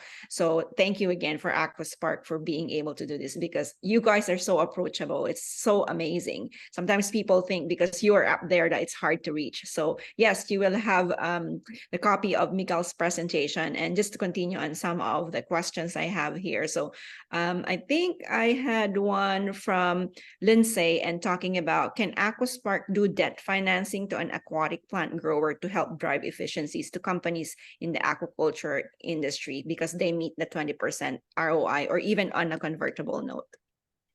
Okay, so maybe this is something I did not mention during the presentation, but we are an equity investor, so we don't do debt investments. Yeah. Sounds good. And I like that it's clear, right? So people know what it's nice to have clarity in your purpose and in your mission. So for Lindsay, the question, maybe I will reframe a little bit of, were there talks that you're going to dilute your equity? That's why you're only looking at a convertible note? Because I had also some people ask me these questions before on the podcast, and my take would be, would you love to be part of a $1 billion company and you have 1%, or you have 100% of a 10 million company? So there's perspective, right? So Yeah.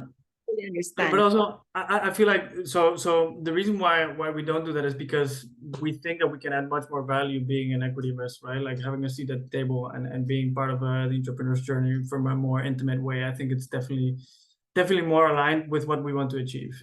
Yeah. Very good answer, because this is not transactional.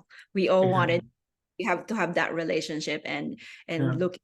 And I can see that too in some of the transactions that I have with some people, that you kind of sometimes feel that you're not in alignment if there's only like a transactional way of doing things. We'd like to be in a very much in a position wherein this is not a one-time thing. I keep on telling this since day one yesterday. This is like a community. This is like a sustainability in its very essence of the word. Is we'll make 300-year plans that at the end of it all, our legacy. And I mentioned that you have the recording now of Lee Brower's talk on Live the Legacy. This is about people and community. So thanks again for bringing that up, Miguel. So I have another question from Pragati.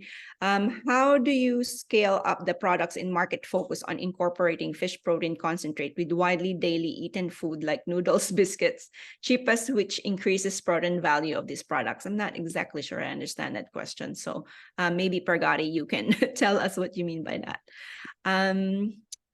Let me see if I can see more questions here. I think here, Edna was talking about genetic improvements. Breeding of freshwater species need an investment to improve performance, growth, and survival, as well as other important economic traits. I would like to ask advice on this. Do you have some advice on this, Miguel?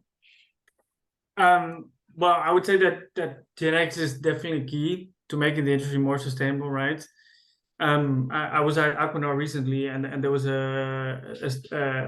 a talk on genetic improvement from salmon and how that has improved salmon performance, and what they could measure so far was only the effect of one of the two parents of the salmon, and that was about 1.5 kilos of extra weight that salmon are being able to put on. Just from improved genetics, right? So basically, you get more output with the same or less resources potentially, or you can get more resistance to pathogens, right? So it's definitely something that's worth investing in. But of course, it's not always easy to find the right opportunity. Perfect. And we have one from Nick. And his question is, are investors interested in working with marine ornamental fish breeding facilities? Their goal is to reduce collection of fish from the oceans for the aquarium industry. Do you know? I mean, I like the idea of it, of course, but I think that would not be for us. We're more focused on food. Thank you, Miguel. And so I'm going to dive down now in a little bit of, I like when you were mentioning about being an aquaculture engineer, because I myself didn't know that this exists. So what does an aquaculture engineer actually do?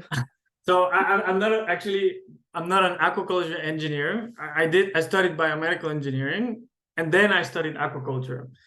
And then that's kind of like a different thing. So biomedical engineering is kind of like its own mix of different things. It combines a little bit of biology and sort of physiology, more of like biological sciences with engineering principles to find solutions to medical problems, basically, or biological problems. And then on the aquaculture side of things, there was definitely a big emphasis on nutrition, for example. That's and of course nutrition is a big part of the industry, and that's understandable. And the other part is system design. So that would perhaps go a little bit more into the engineering side of things. So what is a recirculation system? What type of production systems are there? Yeah, what are the design principles behind them, and how does that work? And that of course has some engineering and some biology behind it. Yeah.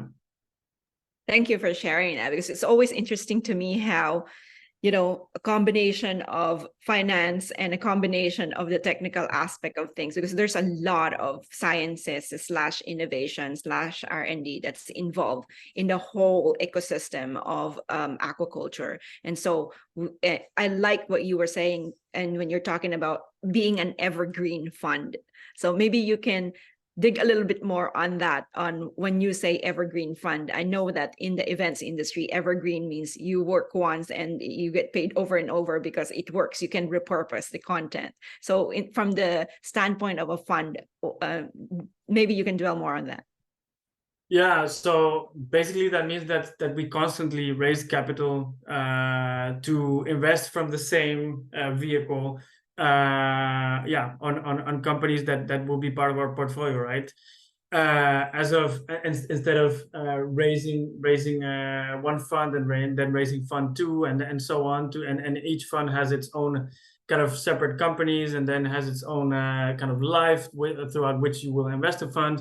We're not so it really the difference is really in the time horizon, right? Like we're an open-ended fund, or evergreen fund, so that means that we are constantly raising capital and we don't have kind of a predefined life for this pool of capital to be deployed and for us to have exits to return cash to our investors, basically. One of the things that we're going to do, thank you again for your time today, Miguel. We would launch a poll about your talk on maybe what their biggest takeaway is. So go ahead, team, and we can do a poll about our presentation from Miguel. So the question is, which industries are you dedicated to transforming? And they can select between genetics, health and disease, feed, farm management, production, consumer products, and distribution. So thank you so much, Miguel, for your time. I really appreciate you being on this platform. And obviously, thank Una for me and Amy for having you on the show. It's nice to meet you. I would like to have to interview you more on the podcast, but this has been great. And so I look forward to getting to know you more. Sorry, I missed you at Aqua. I wasn't there because we're preparing for the conference, but I will sure see you in one of the other events. Yeah, for sure. Yeah, thank you for having me. You're welcome. You're welcome. Thank you very much. Thank you. So go ahead and cast your vote for this poll. You can see in here now we have votes coming in. Really, really good feedback from Miguel's presentation. And yes, you can have the copy of the presentation material. As I mentioned, the team can actually drop on the menu what link so that you can get some slides. And obviously, one of our sponsors is Aqua. So we're really grateful that they get to support our cause here in our mission to educate, to have a sustainable partnerships. I mentioned about leadership, partnership, and stewardship. So we're very much in alignment in terms of those values. And I see most of you are also in that direction. So thank you again very much, Miguel, for your time, and obviously for the audience for being very engaging and asking those questions, even though it's a little bit more technical than the right brain side. I think you've learned a lot from that presentation as well. And if you're looking for investments now, it's very clear what the criteria is so that you can have a slam dunk presentation. And I saw a while ago on the chat while Miguel was doing a presentation talking about how to invest. So obviously we need to have you get a really nice pitch deck, which you learned how to do yesterday, and what private equity people are looking for, what venture capital people are looking for. Now you've seen what this fund, I call this just every green fund, AquaSpark fund, of what they're looking for. It's a very, very important that you know what they're looking for. And so that gives you a little bit clarity on how to do your presentation to meet the criteria that they're looking for. So it looks like we have a winner in terms of our poll, and the industry dedicated to transforming. The winner is farm management at, production at 67%, followed by farm management at 56%. And a tie between health and disease, consumer products, and distribution. And then we have feed and genetics last. All right. So with that, I think we're ready for a little bit of a break.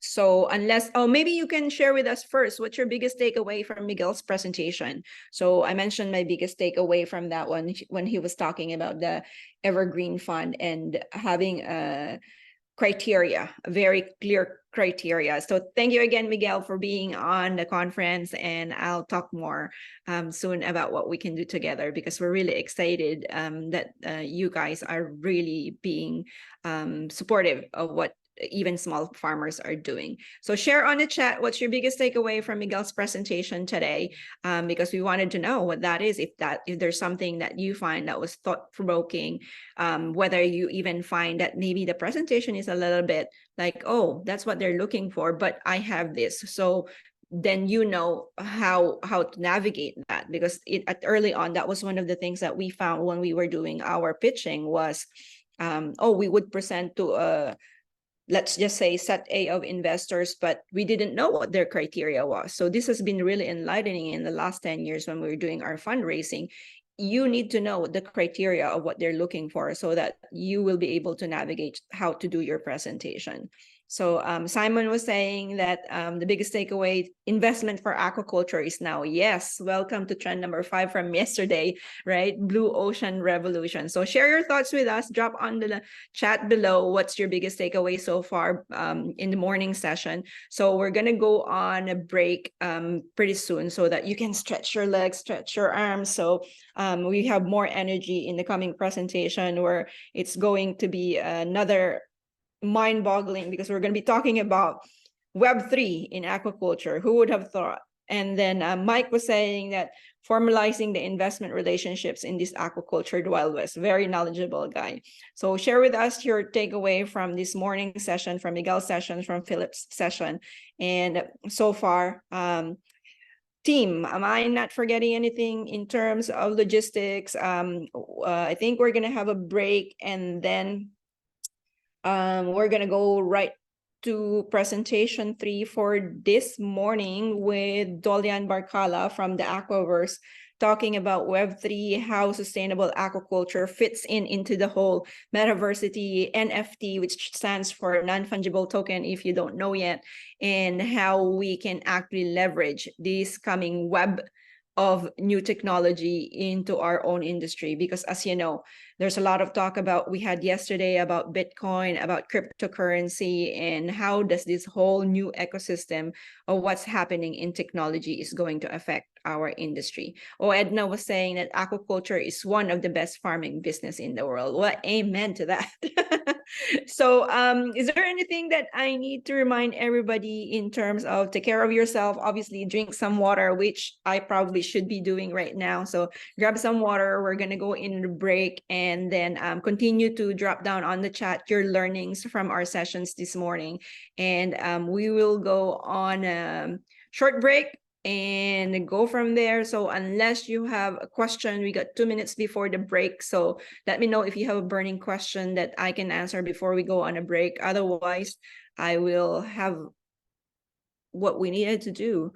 So go and maybe I can ask a question to the audience as well. So did you find that from Philip's presentation when he was talking about innovation that it kind of twisted your brain? Because that's exactly what happened to me when I had the conference with him, with my team members. It's like, he's asking me to think too much. How can I change my question when I'm kind of focused to having an answer to this question? So that's one of the things that I felt when I originally had my engagement with Philip with the innovation topic, because it takes a different mindset to be able to get good answers from our questions. So with that, drop on the chat if you have a burning question. Otherwise, we're gonna go on a break. So thank you very much. I'll see you after the break, and you will see on our platform how many minutes are left. And go get some stretching, grab some water or some nourishment, because you have to take care of yourself. We'll talk about a lot of the future trends later today as well. And as usual, go to the event page where you can see some of your slides that are there, and we also have the recording of yesterday's call. So I am going now on off camera, and I'll see you after the break. Thanks everybody. Thanks everybody.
Welcome back. I think everybody had a nice break for 20 minutes to recharge your batteries.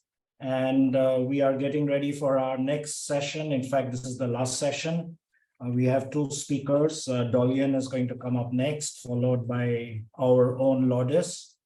And then we'll be wrapping it up. But before that, I want to have a quick chat with you, Lourdes, on the exciting technologies that are, in front of us, especially Web3. In my opinion, it is a game changer. And my take on Web3 is that there is a major power shift happening from big brands to what I call we the people, right? And the days of Facebook are pretty much over, in the sense they monetize big time using our data. And we were liking, sharing, posting. They never created any content, just made all the profits. But now in Web3, the tables have turned, in that we own our own data. And in a creator economy, it is a level playing field. So we can easily set up businesses using Web3 technologies, payment gateways, wallets, etc. So a lot of exciting prospects in Web3. What do you think, Lourdes? Oh, well, as you know, I'm a big proponent of riding the wave, pun intended, because we're in the ocean business, right?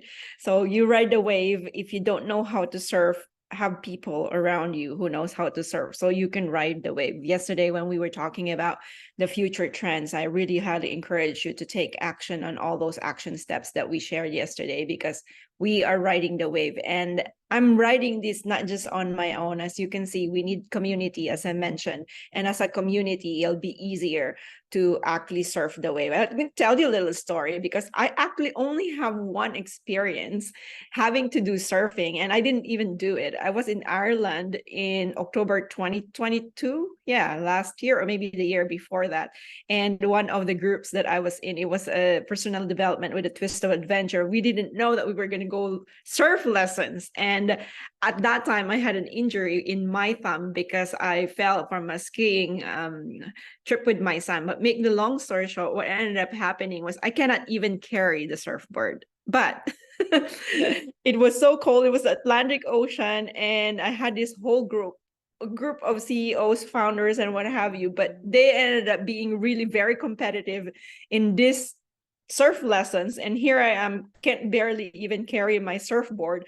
But there was somebody who was actually helping me do it. It was the surf coach / mentor. So I didn't end up doing as much, but I learned how to actually just be on my knees first, and then I just ended up just enjoying the ocean. So not even probably qualify as a surf expert, but experience with people around me. So I thought I'd share that. Sure. And these are exciting times, and technology is coming very fast at us. And I think after COVID, the digital acceleration started happening. And these are exciting times. So I'm sure our audience is trying to move at the speed of thought. I call it speed of thought because new things are coming all the time. Generative AI, first there were 100 tools, then 500 tools. Now somebody told me 1,000 tools are already there. So it's crazy. Just keeping pace with technology is crazy. But another important point about Web3, because we are going to be discussing this in depth, is the concept of sustainability. And I'll explain how sustainability is going to be front and center in Web3. Let's take the example of the fashion industry. That's like the low-hanging fruit. All the Louis Vuittons, Gucci's are already, having their NFTs and their virtual stores in the metaverse. So this is how Web3, in my opinion, will enhance sustainability. So today, we are forced to buy whatever these big brands design for us, right? The shirts, the trousers, the jackets. If they come up with something, that's what we are forced to buy in many ways. But what's happening in Web3 is that we will be able to design our own products and place orders for personalized goods, which manufacturers will make for us. That will reduce the wastage a lot, because according to statistics today, 50% of what the brands produce in a given season is unsold. It is either liquidated or, even worse, goes to landfills, which is bad for the planet, right? So now you reverse it, brands will only make what we order. So it's so simple. It almost means there is zero wastage. So this is not rocket science. This is common sense. And I think all the big brands in every industry have to reinvent and rethink their business model. We were talking of innovation in the morning, and Philip emphasized, how we need to innovate or we die. It's very simple. There's no third choice. It's a Hobson's choice. You have to innovate. And so I think that was the biggest takeaway for me in the morning session, that all of us have to have our thinking caps of innovation always on, regardless of what business you're in. Do you agree, Lourdes? I do agree. I think that especially with the fast-paced world we live in now, I mentioned yesterday about Society 5.0 is about economies of speed, and Web3 allowed us to do that versus economies of scale, which is Society 4.0. So I'm really excited about our next speaker because just to give you a little background about Dolian, it was actually kind of serendipitous how we met. And I can give you, you can give the audience of his background later, but the way that we met was because I actually had a white paper where I was talking about the Aquaverse on my white paper, not knowing that it already exists. And my chief technology officer told me, did you know that there's already an Aquaverse? And I'm like, seriously, I'm like, I was so ecstatic instead of being like, I would probably have said, oh, it's already done. But I reached out to him and said, I didn't have to reinvent the wheel because Aquaverse already existed. So it was amazing. That's how we connected. We started talking. But I am so fascinated how he created his community with the Guardians. Like, I love it. The Guardians of the Aquaverse. If you follow him on Twitter, the Guardians and the Aquaverse. So that really is close and dear to my heart because, as you know, coming from the Philippines, probably should not bring up religion, but being a very Catholic-centered country, the Guardians, always the guardian angels, And so I was so gung-ho with Dolian's company, but it's a complete ecosystem, what he built, allowing to act in a concrete way on the pollution of our seas and oceans, combining ecology, blockchain, and gaming. So maybe, Sharad, you can give a little bit of what you thought about Aquaverse. And we have here Dolian, of course. Welcome, Dolian. Yeah, welcome, Dolian, to the summit, to our conference. I know you are an expert in Web3. That's your topic for today. But besides that, just a very quick introduction for our audience. Dolian is the CEO and founder of Aquaverse. And last year, his company was named as the most innovative company by UNESCO. So that's some achievement already. And innovation is really at the heart and center of everything that we do on a daily basis. So I'm going to hand it over to Dolian for his presentation, and then perhaps we'll have a Q&A on the other side. So over to you, Dolian. Welcome, Dolian. Thank you, Sharad and Lord, and thank you. Hello, and I hope you're doing great. So yes, I started. I think I have to start from the beginning of the story. I'm Dolian Barkala. I'm born and raised in France, but I have my origin is Tunisian. So one day my father came back from Tunisia and he made me discover sea sponges, and that's when begins the journey. When my father told me about sea sponges, I was a student in biology.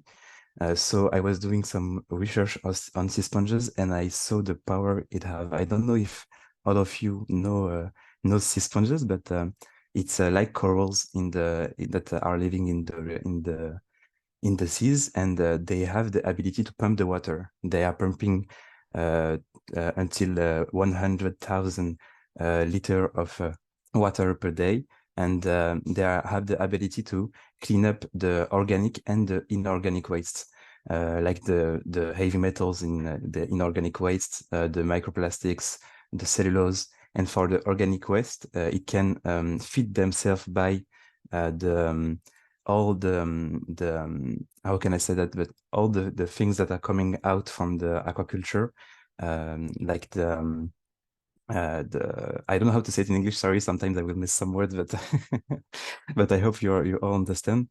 So I discovered that that the sea sponges have this ability to pump and filter the water. So it's really important for the aquaculture tomorrow. It's really important to clean up our seas. But what's magic in the sea sponges is that you can take a sponge, cut it by 10 times. Each species can grow back again, and so we can do an aquaculture in which we will have a positive impact by doing it. And the sea sponges, we produce the sea sponges for many purposes. We can do a textile, we can do a thermal insulation, we can do some product in cosmetics, etc. So that's interesting. That was an interesting way when I discovered that by my father to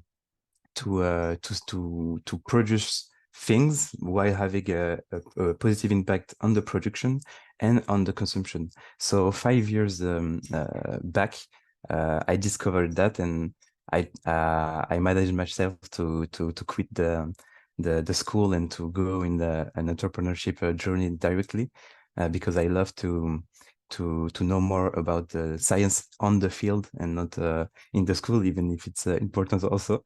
But then 3 years later, I was living in Marseille, so in the south of France, and I moved back again to Paris, and I met someone that became my friend, who is a senior consultant in blockchain, and he was fascinated by the sea sponges, what we can do in the world with that.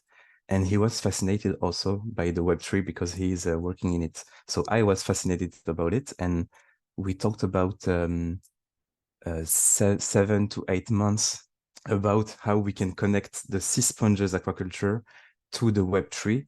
And he made me discover the NFTs, the crypto, etc., and the profound and the deep sense of the blockchain. So it was really interesting for me because the deep sense of the blockchain is to have traceability, to have strong data on the web, so we can have strong data. So it's really interesting to build a community, to give rights to a community, to share, to even share some benefits with your community, so you can have a strong engagement. And that's what we have done in 2021, 2022, and until now. It was to connect the Web3 to the aquaculture, and we gather a community of 18,000 people. We have made we have found our project up to $1.5 million, and we have been promoted as the most innovative company in the world last year. It was a great achievement, but we have still a lot to do, and we are going ahead now to it. Yes, you are. And I think that was one of the important things that I found about you and your company is your leadership. I found like to be able in such a short period of time to create 18,000 people in your community. I don't know anybody in the brick and mortar aquaculture industry who has 18,000 people in their community, but you also get funding from your community. Obviously, you did a lot of really great work to be able to highlight the importance on how decentralized finance, blockchain, and decentralized applications can be part of our whole integrated aquaculture. So maybe as the first question, you can tell us about how do you actually integrate all these new technologies into aquaculture industry to enhance sustainability practices, improve traceability, and reduce environmental impact? Okay, so we have 3 key points that is interesting, and thank you for all your compliments. Thank you very much. And then we have 3 keys, I will say, in the Web3 to help the aquaculture. It's the first tool is the NFTs. The second one is the crypto, and the third one is the traceability. Aquaculture, you all know that aquaculture is really important to feed the humanity tomorrow. And it will be something that can be owned by humanity. I mean in a right way. If the people are feeding themselves by what we are cultivating, we can give them the right to have a traceability on the quality of the water, on the quality of the fish, on the traceability on the logistic of the fish or whatever we are cultivating. So this is really interesting. That's the first tool. We can give transparency, and by giving transparency, we can give ownership also to a community that can give you fundings that you can share some benefit with them. You can share some impacts also you have, like the carbon or whatever, if you're doing alga. So it's really, really interesting. So that's the first tool we can, and the main tool we can have through the blockchain. The two following are the NFTs and the crypto. So we heard a lot about it. We know that NFTs are monkeys on the picture, etc. But it's really, really deeper than that. With the NFT, you can create, I will say, to vulgarize, a ticket that is incorruptible, that is transparent, and that is fully owned by the person who you're giving the ticket. You can't corrupt this data. So you can give a ticket to people, and they are buying it. So they are funding your project, and with this ticket, you can give him some access, some rights, some.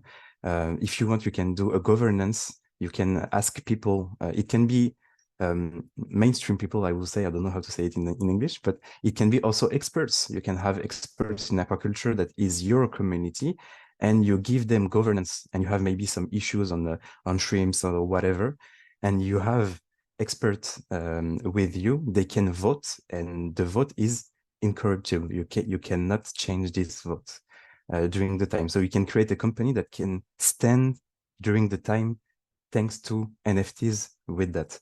So it's just a ticket you can sell, so the people will fund you, and you will have some access to the data of the benefits of the impact, for example. And then you have the cryptocurrency also. And with the cryptocurrency, you can have some more pushed, I will say, funding tools, I would say, because a cryptocurrency is like a currency, so it's really fluid. It's really, you can trade them, you can give them, etc. So you can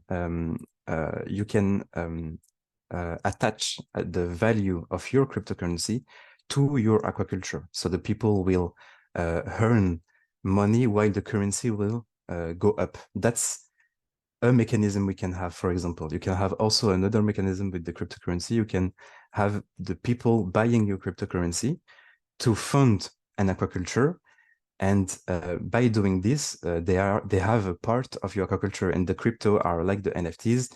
They are fully owned by the people who own it. They are transparent, etc. So you can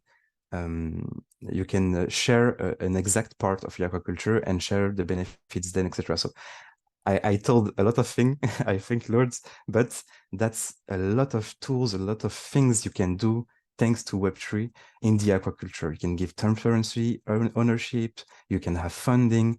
So it's really interesting in the world we are going now to have those tools to have a better world, I think.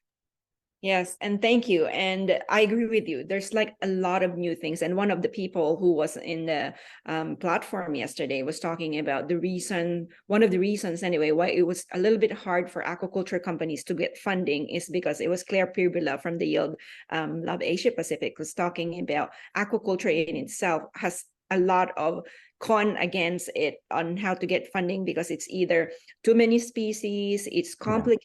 Some people cannot see it because it's under the water, compared to agriculture where you can actually see what they're producing. And the reason why I'm saying this is because adding Web3 into the component, one will think that it will make it a little bit more complicated, but I actually find that it will add simplicity and speed to what we're doing. So, which reminds me of my next question, because as aquaculture industry increasing reliance on data for decision making and transparency, what are the key considerations for ensuring data privacy, security, ownership when utilizing Web3 technologies? And because we wanted to be able to strike a balance between transparency and also protecting sensitive information. Yeah, okay.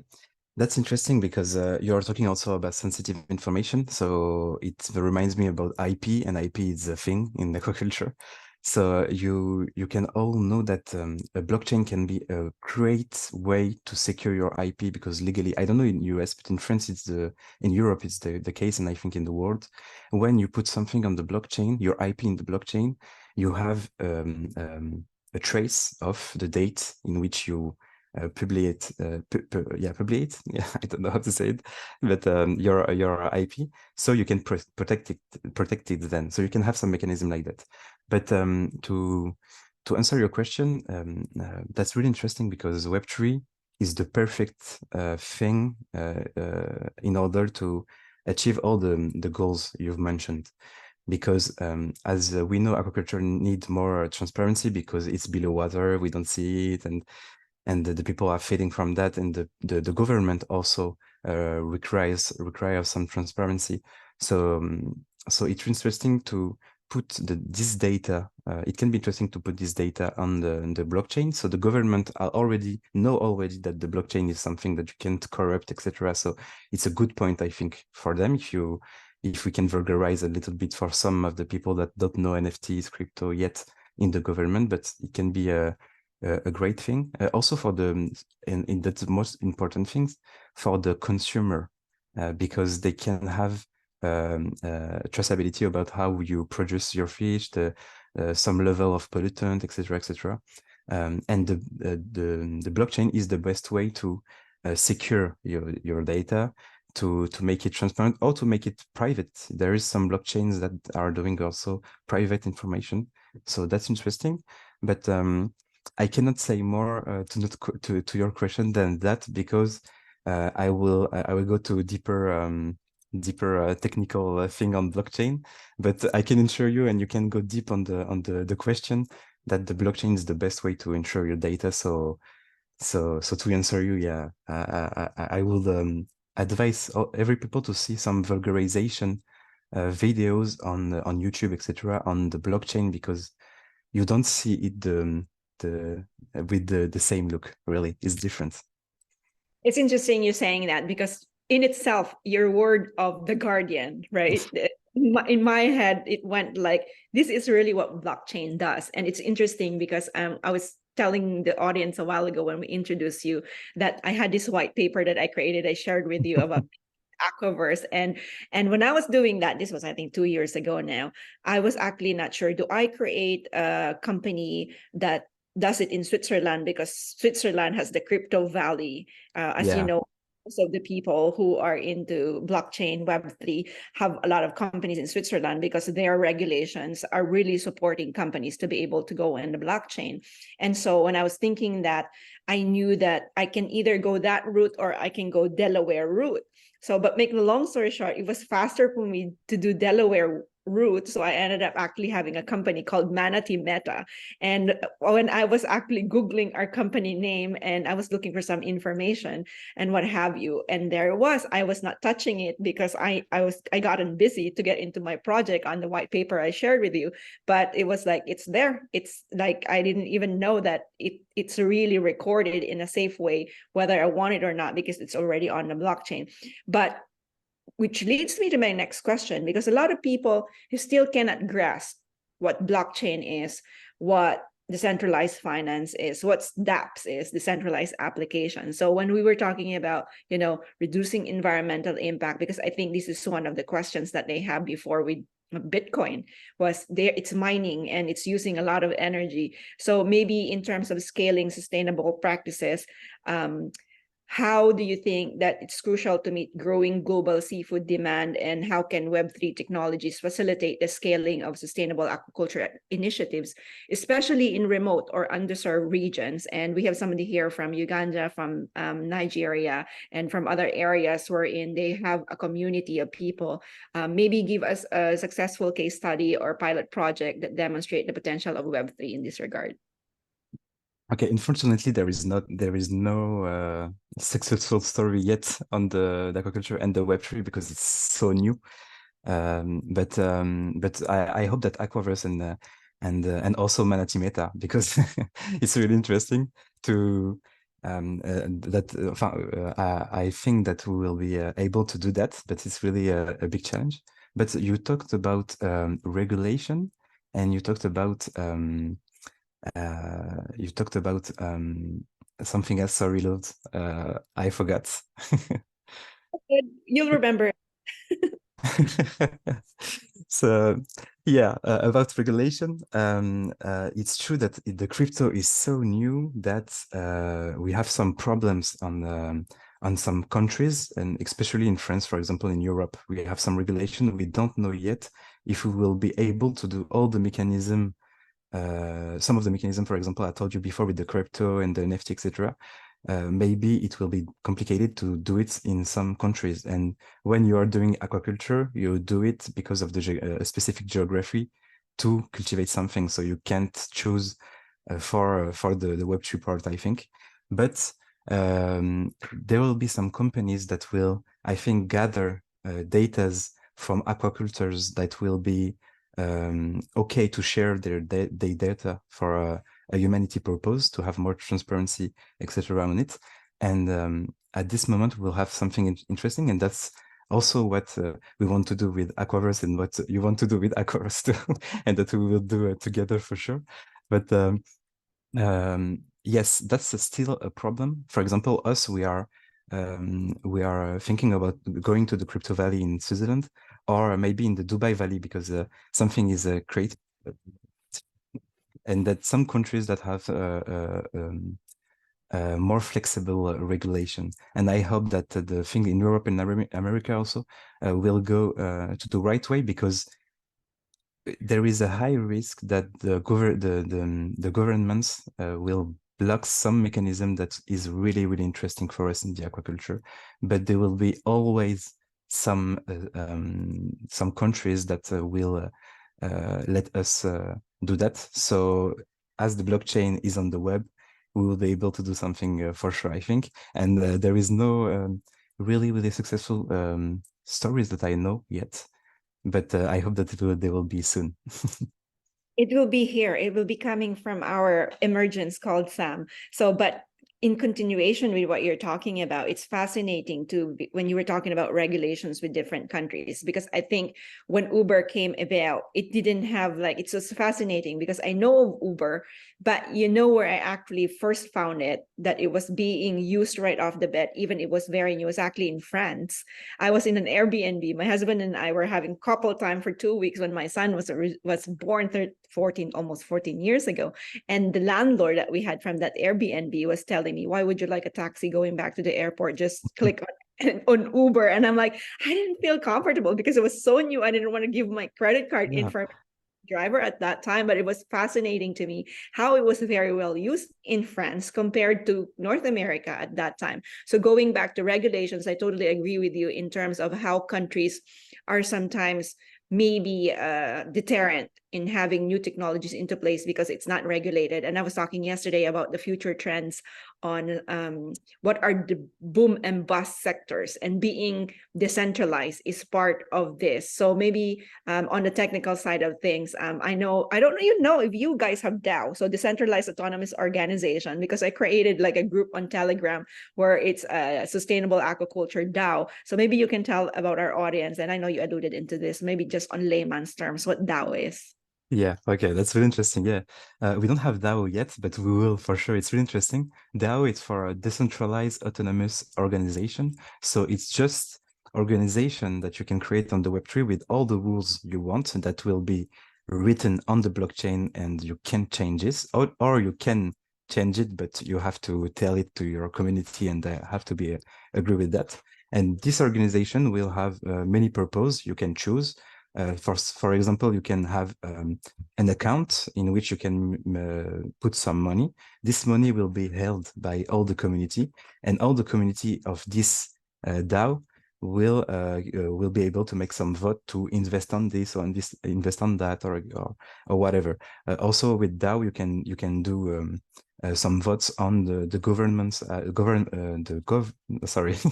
governance I talked about before. Yeah, so if you have a decision to make on aquaculture, they will be able to vote, and you will have the result then. So the DAO is really it can be a really simple or a really complex organization. You have everything, and this is new in the blockchain. This is new in the world, so there is no rules yet for real. So you can create an organization with all the rules you want, and if you have a community that is coming with you, it's written on the blockchain. You can't change it anymore. You can put some money on this DAO, so the people can choose to do whatever they want with it. Give to some people, give to poor people, give to a company to invest, etc.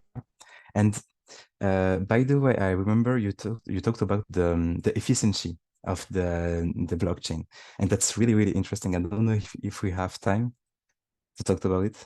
We have time. Go ahead. Nice. So yeah, that's a really interesting topic, because Bitcoin is known as a really energy costing blockchain, because you have two methods on the blockchain. You have the proof of stake and the proof of work. The proof of work is the first one, is the one that Bitcoin is using, is that you have typically, when I want to send 1 Bitcoin to someone, there is 100 of computer that is calculating a complex calcul, and to be able to accept my transaction. And they all have, the 100 computer have the same database, so they know if I have a Bitcoin or not. If I don't have, the transaction will be failed. But so when I do a transaction, you have a lot of computer doing a calculation with a high cost of energy.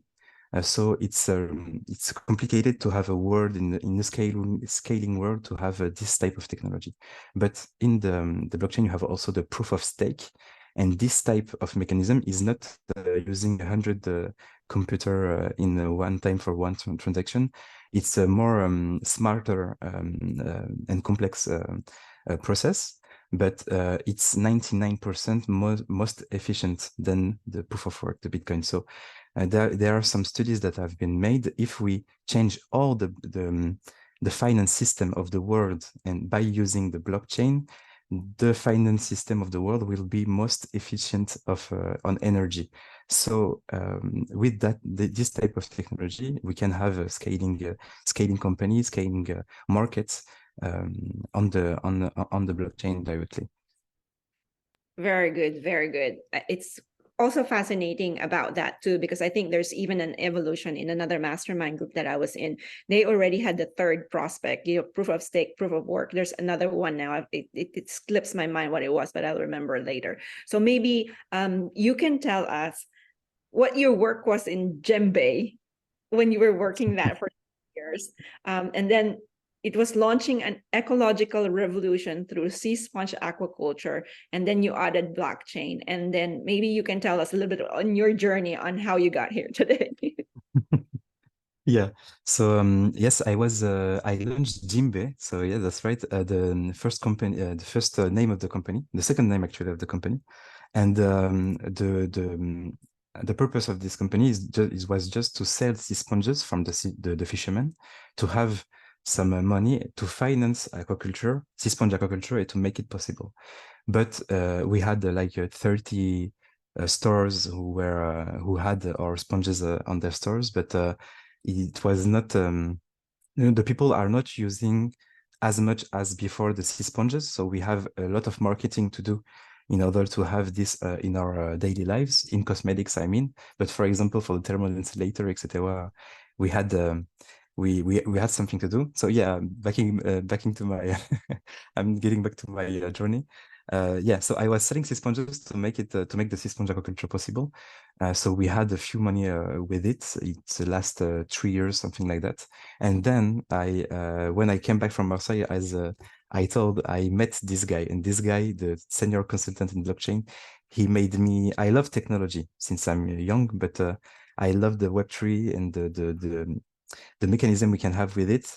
And my company, the purpose of my company, one of the value of my company, I will say, it was that it was a company made by the people for the people, because I'm not from rich parents. I grew in the suburb of Paris, etc. So I went from nothing to this, and the blockchain gives us a mechanism to make your company a little bit owned by the people, having a share of your company, having a share of the impact, etc. So when he told me about all those mechanisms, it was in 2020, I think.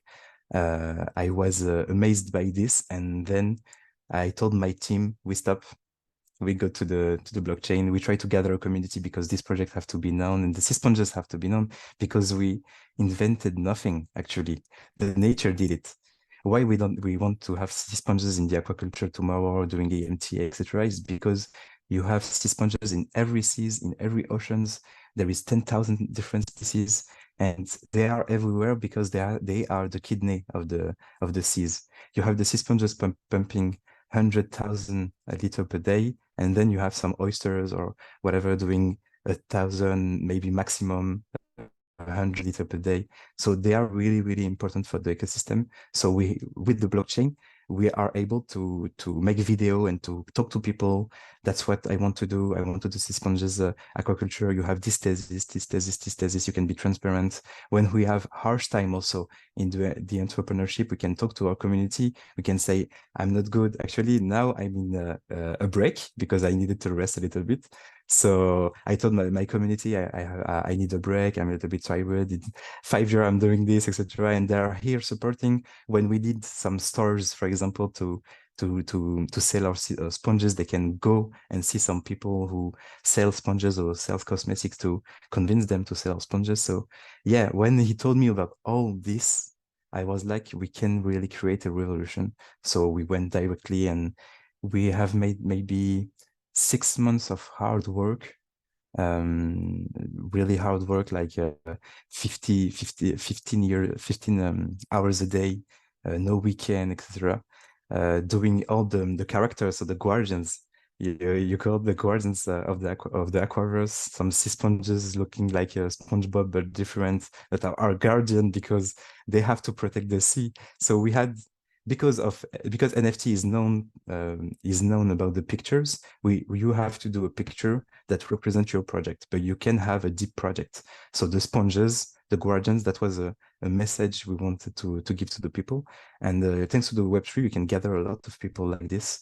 You can give them some mechanism. They can help you achieve your goals. So we went directly during 6 months. We worked, and then we have launched our collection, and we went from 0 followers on Twitter to 18,000, and yeah, it was beautiful. I think in 48 hours, all the NFTs, so 10,000 NFTs was sold, and it was like $1.5 million made to make this project. So yeah, that was a really good marriage when I saw this. Very good. Such phenomenal job that you guys did, but I think that won't be possible because of your leadership. I think one of the things that I really love about talking with you and how very open you are and how you're revolutionizing, obviously, the sustainable aquaculture industry, because not a lot of people actually talk about Web3 in our industry, which is almost kind of weird because it's like, it's going to be like, we're talking about the digital decade now, and Yeah. we're still talking about Society 1.0 called hunter-gatherer stage. So, which leads me to your tagline in the Aquaverse: reconnecting humans to nature by revolutionizing ecology, with a very compelling enterprise promise. That is such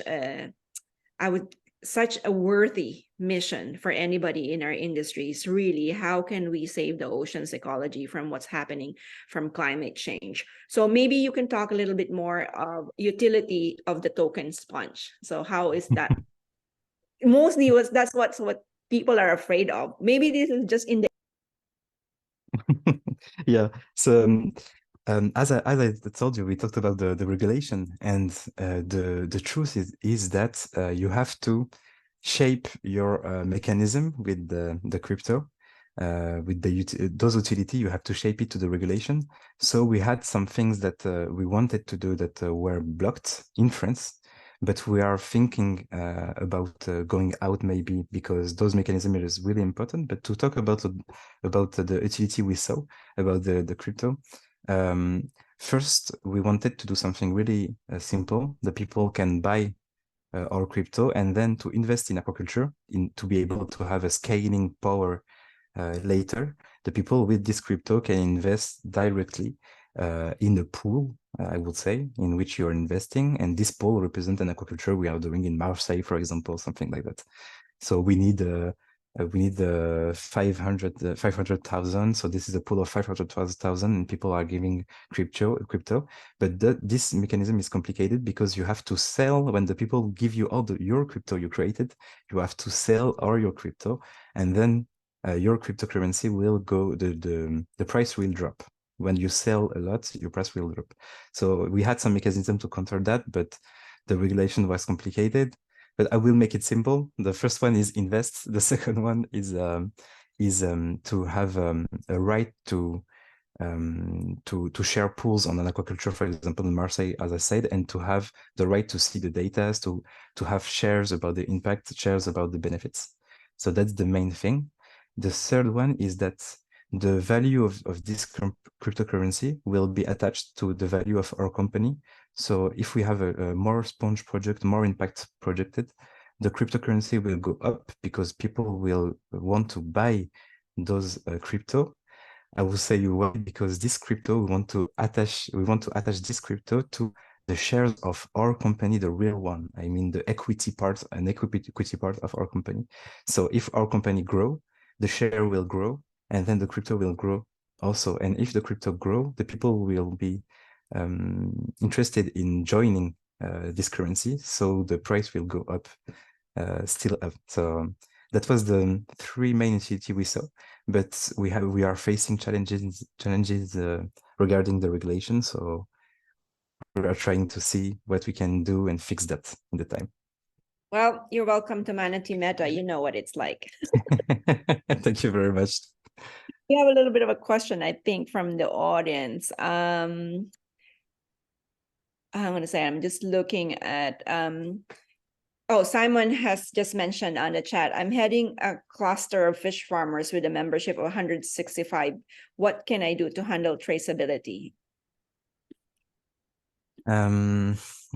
So for fish farmer, I think it's important for the consumer to know the journey of what they are eating. So maybe if you have if I understood right the question, if you have a cluster of fishermen, you can improve the traceability of your logistic and give transparency to the community to have an advantage to your competitor, and try to maybe to price higher also your project, because you can certificate that your project is in this quality, that is not fished too far from the place in which you're consuming it, or something like that. I think for fishing, it can be really interesting also to have data on the blockchain. But as it's not a producing thing as the aquaculture, you cannot have all the mechanism I said before, I think. But you can invent something. For example, if you need you need $20,000 to do a fish operation, I would say this 20,000 euro will cost will make you gain 100,000 by the fish you are getting back. So you can say people with the cryptocurrency or an NFT, you can invest on this travel, on this fish operation, and then have a part of the impact or the interest of the shares of the numbers you are doing on this operation, some things like that. But I think the traceability is the most interesting thing to do for the fish production. Yeah. Sounds good. And we have a question from Lindsay. How do we go about starting a crypto/NFT to help fund our own projects? That's what I did. So I encourage you to do it, but the market is really low, actually, I would say.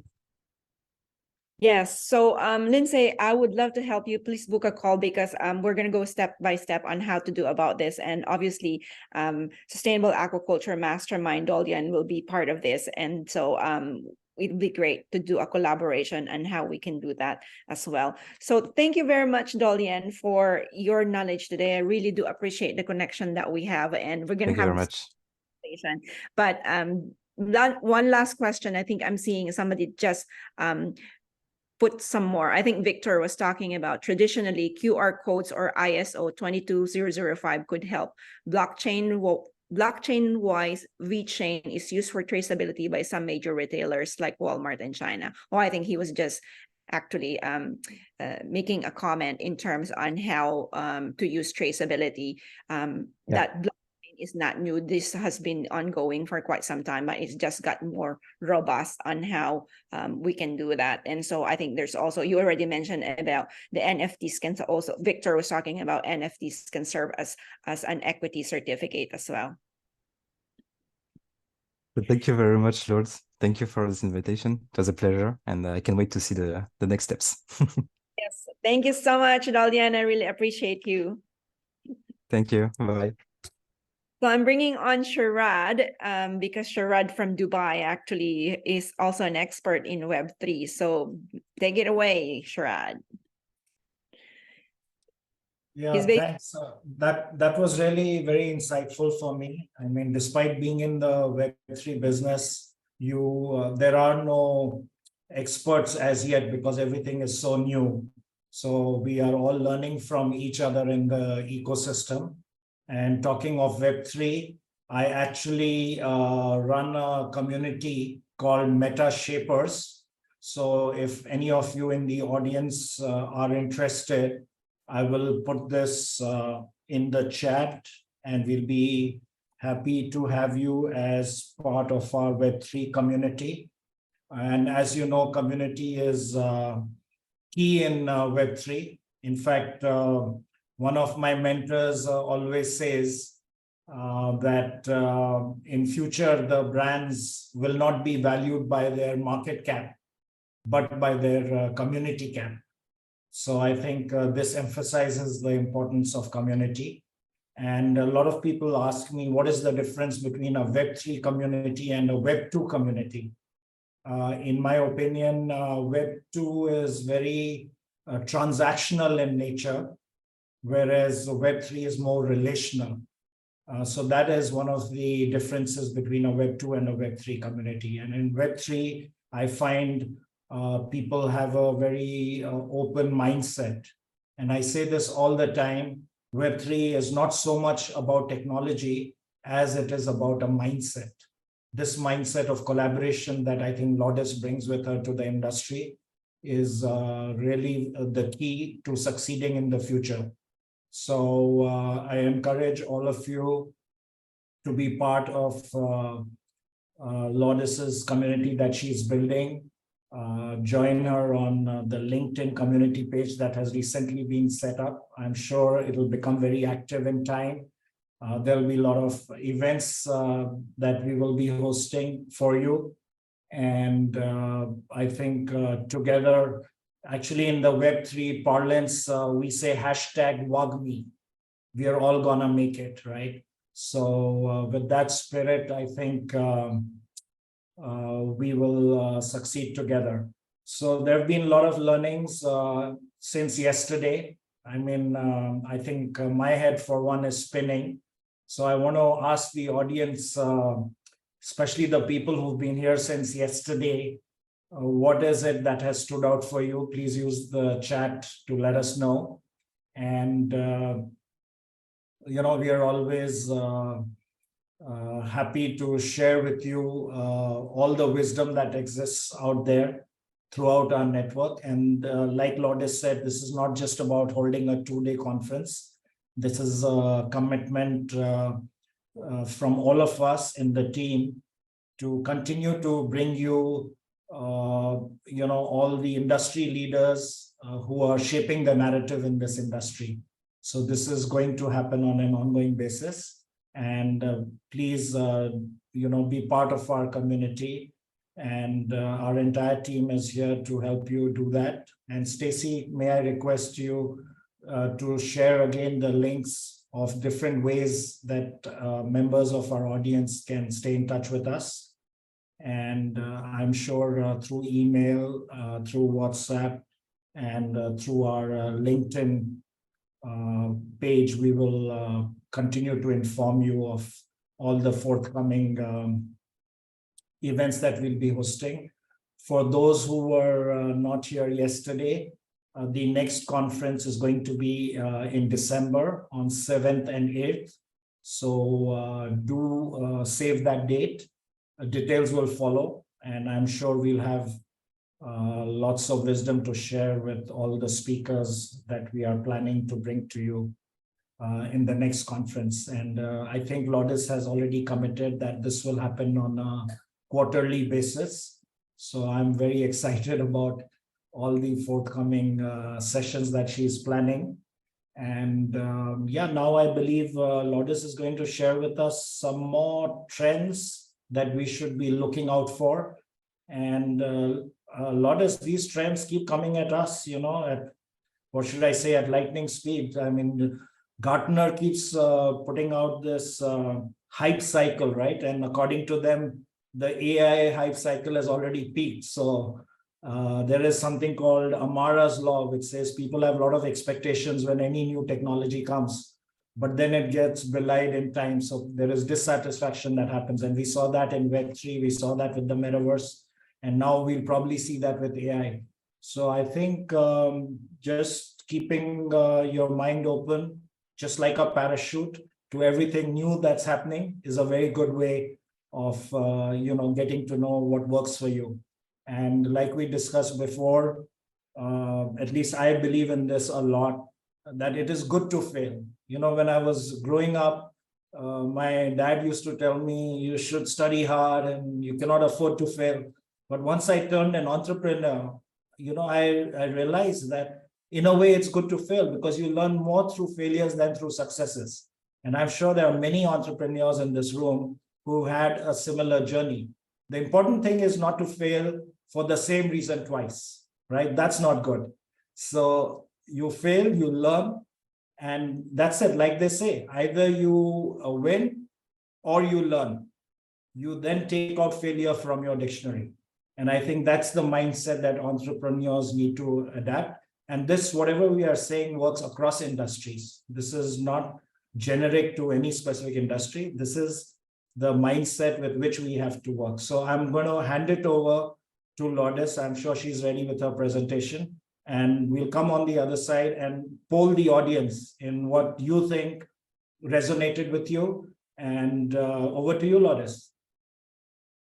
Thanks, Sharad, for sharing that. And so what has been your biggest takeaway for this morning session? I mean, there's, again, a lot of information that we shared with you today. So share on the chat what has been the one thing, maybe just start with one thing that you took away from Philip's innovation presentation, from Miguel's presentation on investing in sustainable aquaculture, and with Dolian's Web3. So Mike was already saying his favorite is Miguel. So tell us why that has been really valuable for you. Maybe some of our audience can drop on the chat what has been their one thing that they learned from today's session that they didn't know before. It can be a big aha moment with you. You see our logo here for the conference is the light bulb. So hopefully there's one light bulb that actually spark you to have something that you can implement in your business.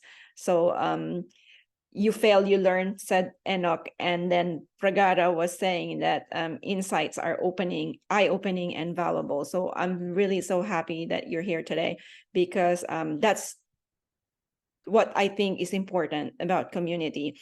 I'm not an expert in any way, shape, or form in the aquaculture industry, but I can now proudly say I'm a leading learner. Together we're learning. So in all of those conversations that we had yesterday and today, I'm learning myself too. And so I think with the podcast as well, listen to most of the people I interviewed there, because you'll learn a ton in terms of what has been happening in the industry, not just in Web3, but in the impact investing, a lot of the technology that's been sweeping our industry right now. And I know that for those of you who are not yet part of the LinkedIn community, please do join. We'd love to continue and support you after our conference. And obviously, we'd love to have you to be on a sustainable aquaculture mastermind. Victor says, we live and we learn. Agreed. Sounds good. Okay, so I am going to share with you my screen to continue our conversations about the future trends. So let's see if I can share my screen and actually be able to get the top 6 to 10. Oh, Zoom is just asking me for what happened there. It's asking me for a password. Hang on a second. And sometimes technology also have a little bit of a challenge, right? So it's all part of the learning process. So here we go. Oh, I think, can you see my screen now? Yes. Okay, great. Okay, so I'd like to get started again with sharing with you how the Aqua Connect conference happened if you're not here yesterday. So it all started in May 2021 when I started my podcast, being in the same situation where you are. I was listening to a micro school conference wherein we were talking about everything marketing, and podcasting was one of the tools that I thought was really easy for me because I get to learn while I'm talking to people anyway. Everybody was on Zoom after the pandemic. And so I use that as my wave of where I am right now, because I collated the top future trends in aquaculture in 2021, and then asking the same question to 15 guests that I have. What's the future trend you're seeing in sustainable aquaculture? I did that again in 2022 and adding 2 more questions. What's the future trend you're seeing? What's not changing? And what are the future challenges in terms of the industry? And then in 2023, as you know, when ChatGPT launched in November 2022, I really just asked ChatGPT, what are the top future trends if you have the brains of these brilliant experts? And I have different names. And I'll share you later what it came about, which I shared you yesterday. But before that, it's not only about technology, it's all about people as well. I was talking about community. And so again, I would like to acknowledge our sponsors today, Pitch at the Beach and Pitch in the Sky with Angel's Nest in Latam, with Israel and Olivia Pons, Tim Kennedy, Sherry Beaulieu, and their team from the Canadian Aquaculture Industry Alliance, Aqua Spark. You saw Miguel today, but my gateway was actually Amy Novogratz and Una Eager, and Deb Hellbach and her team from the Center of Seafood Innovation and the Vancouver Island University, my Europe team from the Aqua Association of Sustainability Practitioners, and Binnacle. This is Philip's company. You heard from her today, and obviously our company, who is the main sponsor for the event today. So again, it's all about people. This conference will not be feasible with the help from my team, Michelle, who you met yesterday, Marilise on the backstage, Stacy, who's helping us today, Ross from the Philippines, Sharad, you met today, and Mary, and Anna Povacek and Michelle Nalting from the Genius U Group. So I asked this question yesterday, so I wanted to start again with this question. So maybe those of you who are here today can share with us what came about as answer to this question from yesterday. If we were having this discussion 3 years from today, and you're looking back over those 3 years, what has to happen in your life, both personally and professionally, for you to feel happy with your progress? This question has been asked many times in our organization, in my own personal life, and I learned it from Dan Sullivan, who is the founder of Strategic Coach. And it's called an R factor question, R, which stands for, I mentioned yesterday, relationships. So I want you to drop on the chat what the answer has been for you from yesterday's session. And maybe you came up with another one today, so share with us those as well.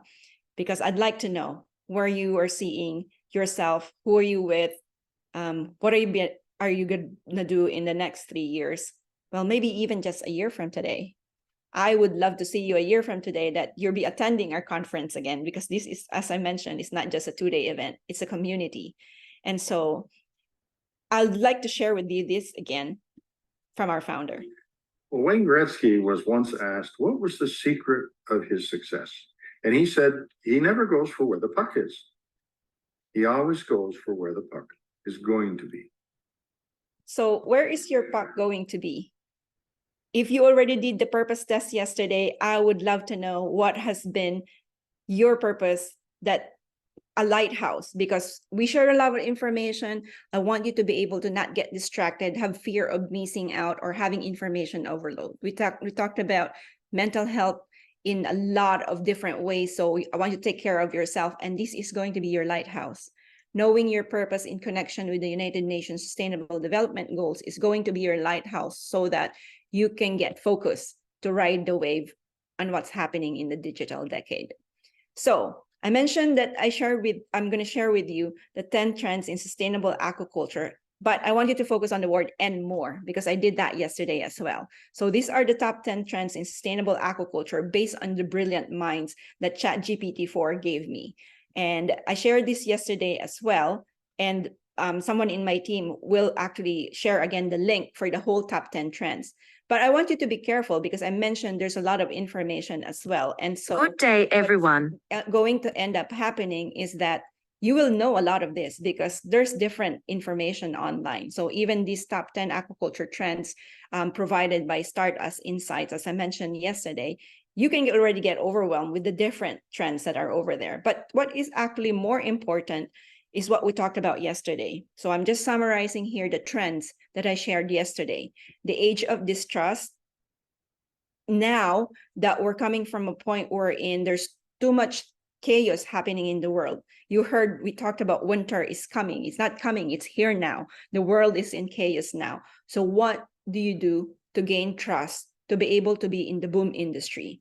The age of AI, we talked about that yesterday as well. We even had Tony from Manilin Aqua talk about how AI came about. How can we ride the wave of AI so we're not fearful of something new? Something new can help us to the next level. Society 5.0, we talked a lot about what it's like to be high tech and high touch. Powered community, obviously, it's shameless self-promotion. Please do join our LinkedIn community because we do want to help you. We also talked about the blue ocean revolution. You heard Miguel talk about e-fishery this morning, being a unicorn aquaculture company. We talked about Asparagopsis seaweed being used by CH4 Global, who just finished their funding for $29 million. And West Coast Aquaculture, who did an IPO in cryptocurrency, granting that they got delisted. It's the second mouse going to get the cheese and the monkey syndrome. And so there's a lot of things happening. But now I would like to share future trends 6 to 10. So we talked about this, what your action steps are from the future trends that I shared yesterday. So know that you have this in your notes. You have to create a roadmap. Obviously, we would want to help you how to get started on what your steps are after the conference. Join our LinkedIn community, as mentioned. Make a list of how you're going to ride this green economy, green tech that's happening in our industry. But now I'd like to bring you future trend number 6. So what are these new economies? These new economies, so write this down. There are 3 of them. So the gig economy, which is the creator economy, blockchain economy, and circular economy. So I wanted to do a little bit of each one, but know that in your notes, you can put down those 3 economies. So what is a gig economy? Especially after COVID, you know that there's less labor that's available in terms of some industries, but the labor market now relies heavily on temporary and part-time positions filled by independent contractors and freelancers rather than full-time permanent employees. You will see here the history of the gig economy, wherein it actually started in the 1900s. I didn't know this until I had this presentation. And as you know, 2021, 2022, after COVID, there are a lot more people feeling more comfortable, having more quality of life. Really, it boils down to more quality of life, that they have more autonomy on how they're going to work. In fact, I think there's even talk about some of the people who worked from home during the pandemic don't want to go to offices anymore. I mean, if you're having to have less commute, that's more life added to your existence, correct? And so I wanted to talk about how in this new economy of the gig economy, you can take advantage of having maybe a side gig. Let us know if this is something that you would want to do, how you can get started being a freelance if you're a full-time employee, or if you're an aquapreneur, what other gigs you can do with your other partners. So I wanted to go and have a conversation. The next one is blockchain economy. We talked a lot about that with Dolian today. And I think the biggest issue in terms of blockchain is that a lot of people don't understand what it is. I come from a background of certified public accounting, and my background is in audit. So one of the things that I make it simple in my head, make it simple in your head, right, is that in accounting, we have what's called ledger. So it's basically just a notebook or a journal that we put in where we actually jot down the history of a transaction. So basically, blockchain is the same. It's a ledger, but it's in the ether. So that's why it's a little bit complicated, because nobody sees it, but it's a record. It's a record on the cloud, if I may say that. And Sharad may be able to explain to you a lot more because he's more into Web3 than I am, but I just made it simple. And so The importance of this is a little bit later today. I'm going to do a trend of why blockchain economy is important. And you saw this from 3 weeks ago. Aqua nor flow-through salmon farms fall into tax gray area. Aqua lets numbers do the talking. So there's already a lot of how tracing of transactions is very hard. That's why they call it gray area. And how does blockchain help with that? So obviously, we're going to talk about the first attack that's been happening is the tax. So tax is deducted from your paycheck at source if you're and you don't know how much you're going to get at the end of the day. So what is happening? How does blockchain can help with that? Second attack.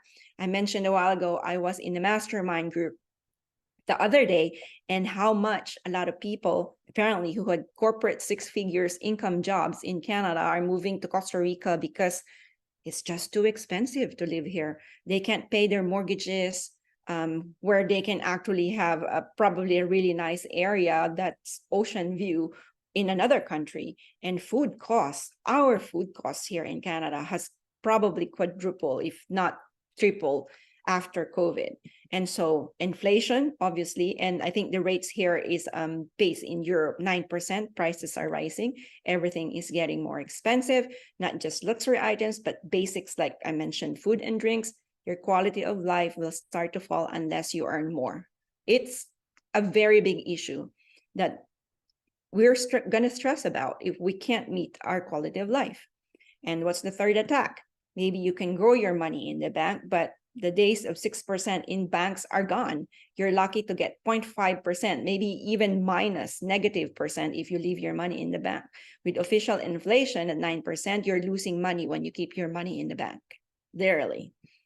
Fourth attack, the more there is of anything, the more worthless it becomes. You heard about printing of money by governments. Central banks are printing more money than ever before. The more they print, the more worthless it becomes. That's why blockchain technology is going to come into play. And don't just think about now, think about 10 years from now. You know, you're from aquaculture. You are resilient people. Most ocean farmers I know will ride the legacy. What it's going to look like, let's say 100 years from now, with the generational legacy that you're going to be leaving. So the money we own becomes more and more worthless by the day because of a lot of printing. So, and that's not even talking about attacks 5, 6, 7, or 8. If you want your children to have a good education, you need to pay for it, whether it's private and or university. Your parents are not getting any younger. I'm in this situation. My mom is 86, turning 87 actually next week. And my dad is 80, and retirement homes are increasingly expensive. One day you will realize your pension is not enough and you've run out of time and energy to do anything about it. When money stops flowing in, you'll have problems when you're older. We are all living longer, which is good news, but at the same time, if we're out of money, our golden years are not golden at all. So these are just some of the things that are attacking us, left, front, and center. And I'm here not to be a Debbie Downer, but I wanted us to use the wave so that we can take care of ourselves and not be depressed by what's happening in the world because of these attacks. So we're being attacked on multiple fronts. Tax alone won't kill us, but it makes us weaker. Our money is not growing in the bank. It doesn't kill us, but again, it makes us weaker. Price inflation won't kill us, but it also makes us weaker. So when our money is becoming worthless, that alone doesn't kill us, but the tax and not getting anything in the bank and the price inflation and the value of our money is falling.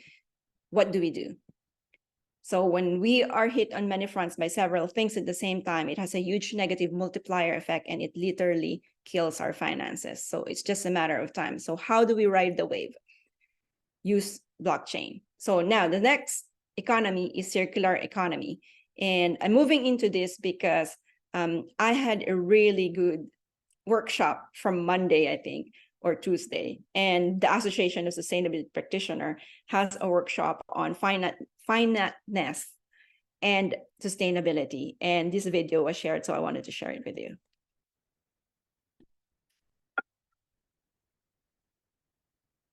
What do you know about the force? Impressive. Lesson 1, sit here, legs crossed.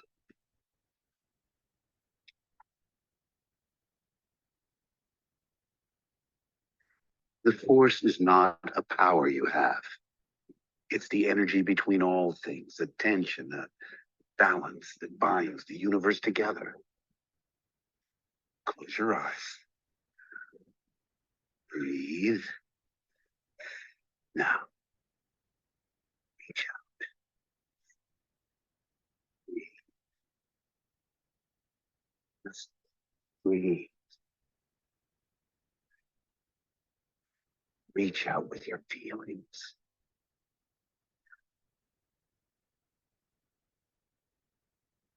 See. The island. Life. Death and decay. That feeds new life. Warm. Cold. Peace. Violence. And between it all, balance. Energy.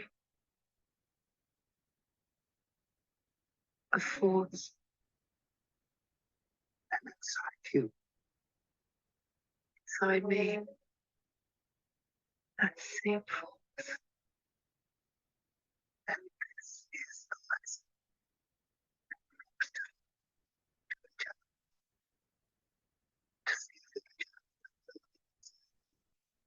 You. Something else. Beneath the island. A place. A dark place. Balance. Powerful light, powerful darkness. It's a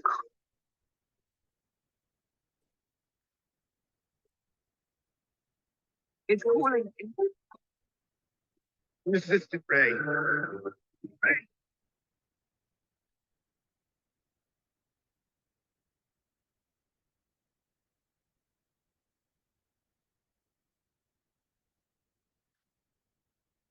So I wanted to share that with you because there's a lot of talks now in terms of balance.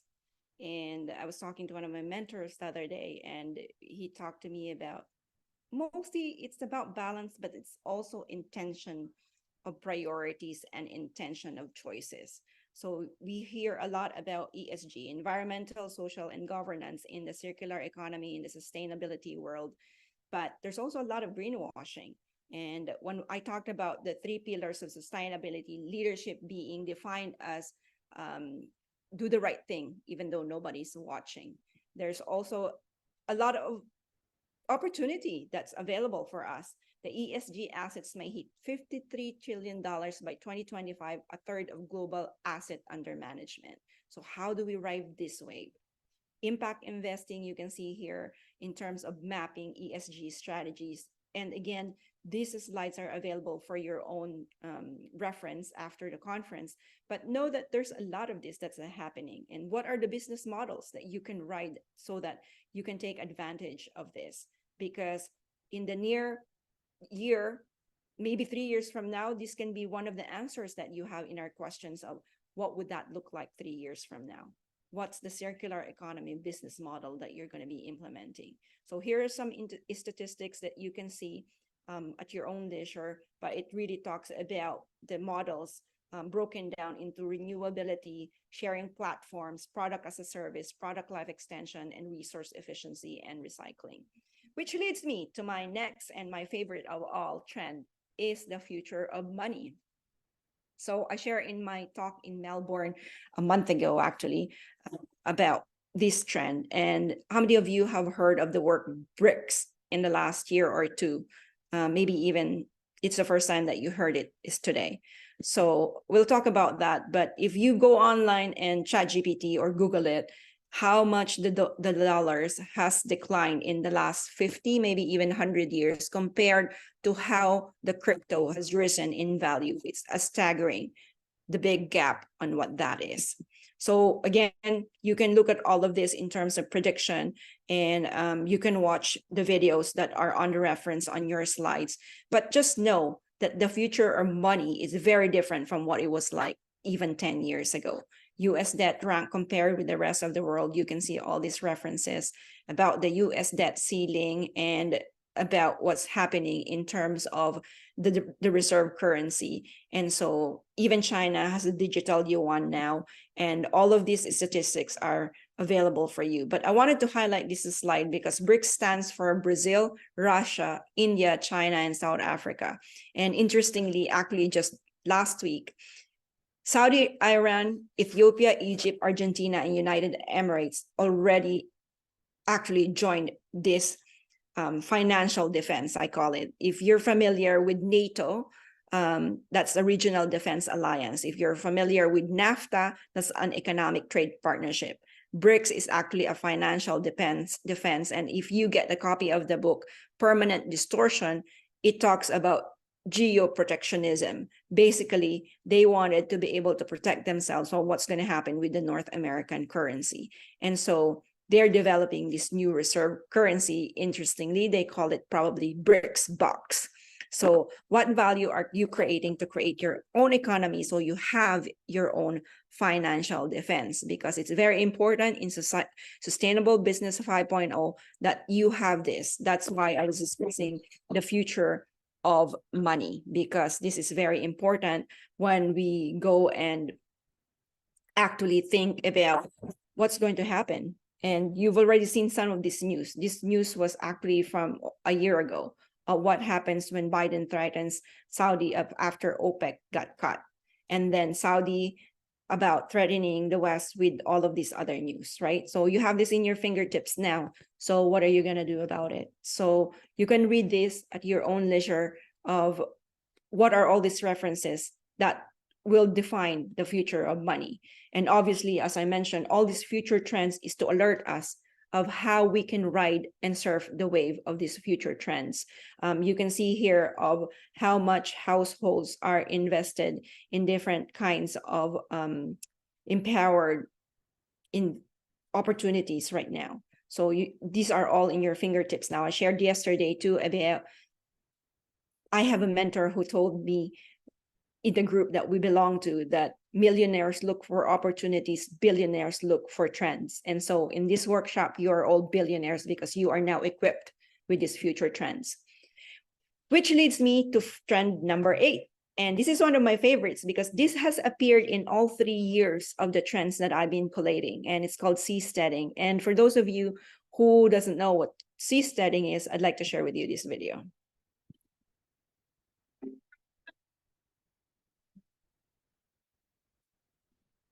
Question I get quite often is, what is seasteading? And seasteading started out, I guess, in 2008. It's a movement. It started out as a nonprofit, so it's called the Seasteading Institute, based in California.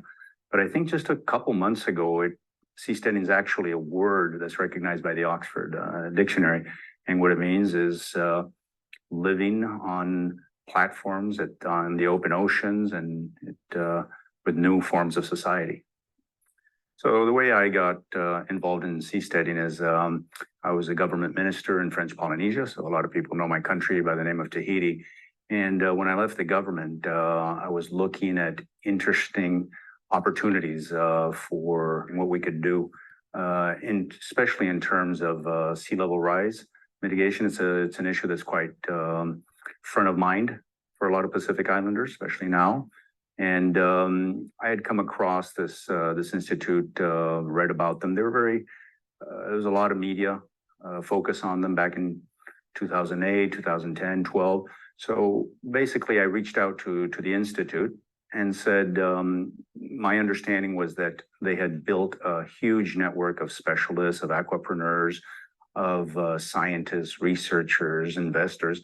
But what the movement was missing was the support, strong support of a government that was willing to have a light hand on regulation and allow such an ambitious project as the world's first sustainable, self-sustaining floating island.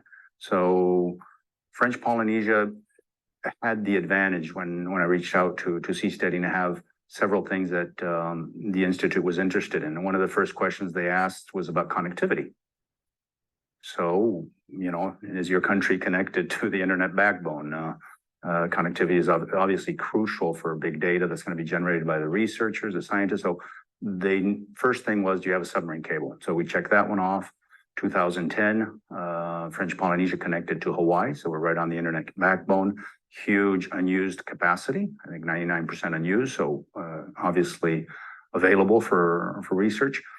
And the second major concern was about hurricanes, cyclones, and tsunamis. So basically, all right, we're going to be doing this pilot project, floating island. Obviously, the weather and the situation in your country is important to us. So we did some research.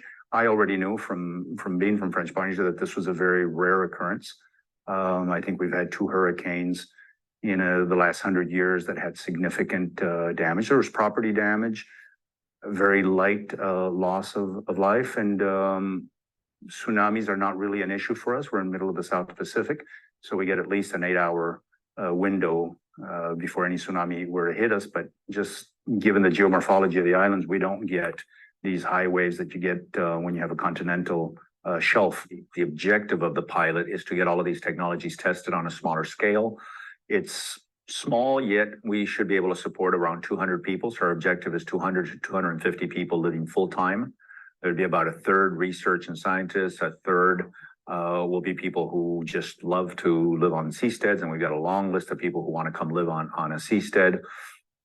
Another third, we believe, are going to be startups and entrepreneurs that are building technologies around the ocean. So basically all sort of blue tech. You've got underwater drones, you've got all of these different types of startups that are linked to the space. We also have the issue of energy. Now, obviously, we need. So you can watch that on your own, but I just wanted to have your eyes open on what this is like. So as you know, Hong Kong and Singapore is actually already on this. That's why they're very progressive, because they're in an island and the government have a little bit of not quick access, because they're helping each other together how to be sustainable in that island. And interestingly enough, one of our partners actually, I think 3 years ago, told us they have a 10,000 tons and 80,000 tons freighter that was no longer seaworthy for ocean-based farm for yellowtail or yellowfin. So this is already happening. It's not even going to happen. This is already happening. So with that, I'd like to launch trend number 9, learning networks. And these are pretty straightforward. You guys are here to collaborate and learn and peer support. We have our community now. You can do the networking opportunities, and hopefully we see you in person in real life from another workshop that we're going to be doing. But what we're doing today is informal learning and knowledge sharing. The days of going to school to learn is, as you know, has changed after COVID. So I am very appreciative and in great gratitude from all of you who are here, because you started that route in being able to informally learn from experts that we have today. Which leads me to this. Buckminster Fuller said, whether it is to be utopia or oblivion will be a touch and go relay, race right up to the final moment. Humanity is in its final exam as to whether or not it qualifies for continuance in the universe. Join the world game, because he also said to make the world work for 100% of humanity in the shortest possible time through spontaneous cooperation without ecological defense or the disadvantage of anyone. He also have his 35 by 70 foot Dymaxion map, Center for Learning about world resources, problems and prospects on a global scale, while students standing on the map enjoying a view equivalent to that of 1,500 miles above the earth. Which leads me to my last trend, enterprise nation, because as you know, to be able to own your own economy and have a sustainable partnership with community, we need to have this enterprise. Dolian and I were already talking about decentralized autonomous organization. So I'd like to ask you a question. How can we be of value to one another? Let's have our own business support network, a resource hub. I'd like you to think of us and our community as a resource hub, a community for learning and collaboration. And with that, I'd like to share you about this Korean clip that was shared again with ASP last Monday, because it really honed in on me on what can we give to each other so that we can all be of value.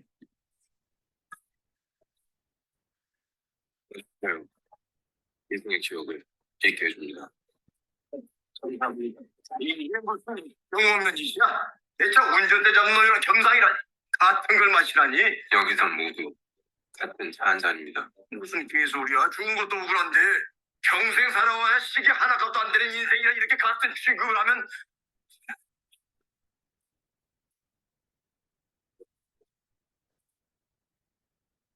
근데 그 시계는 이미 멈췄고 그러니까 어떤 것도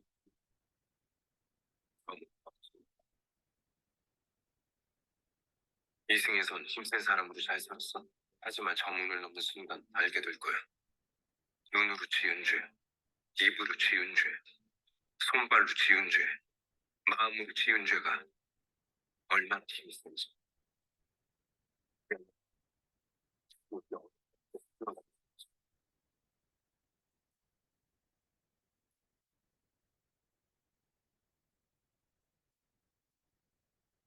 So I'd like to share that video with you because like I said, we are all learning here.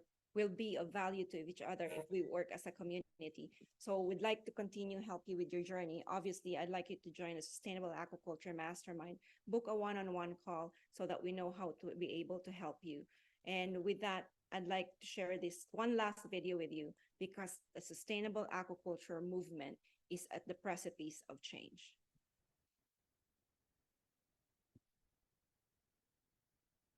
So many questions to ask you.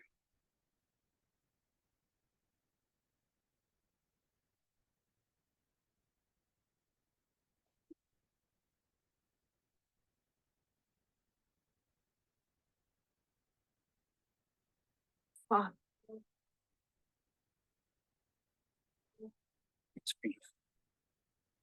So we're not so different after all. I wish that were true. But there must be alternatives. You must have some technology that could solve our problem. Your problem is not technology. The problem is you. You lack the will to change. Then help us change. I cannot change your nature. You treat the world as you treat each other. But every civilization reaches a crisis point eventually. Most of them don't make it. Yours did. How? Our sun was dying. We had to evolve in order to survive. So it was only when your world was threatened with destruction that you became what you are now. Yes. Well, that's where we are. You say we're on the brink of destruction, and you're right. But it's only on the brink that people find the will to change. Only at the precipice do we evolve. This is our moment. Don't take it from us. We are close to an answer.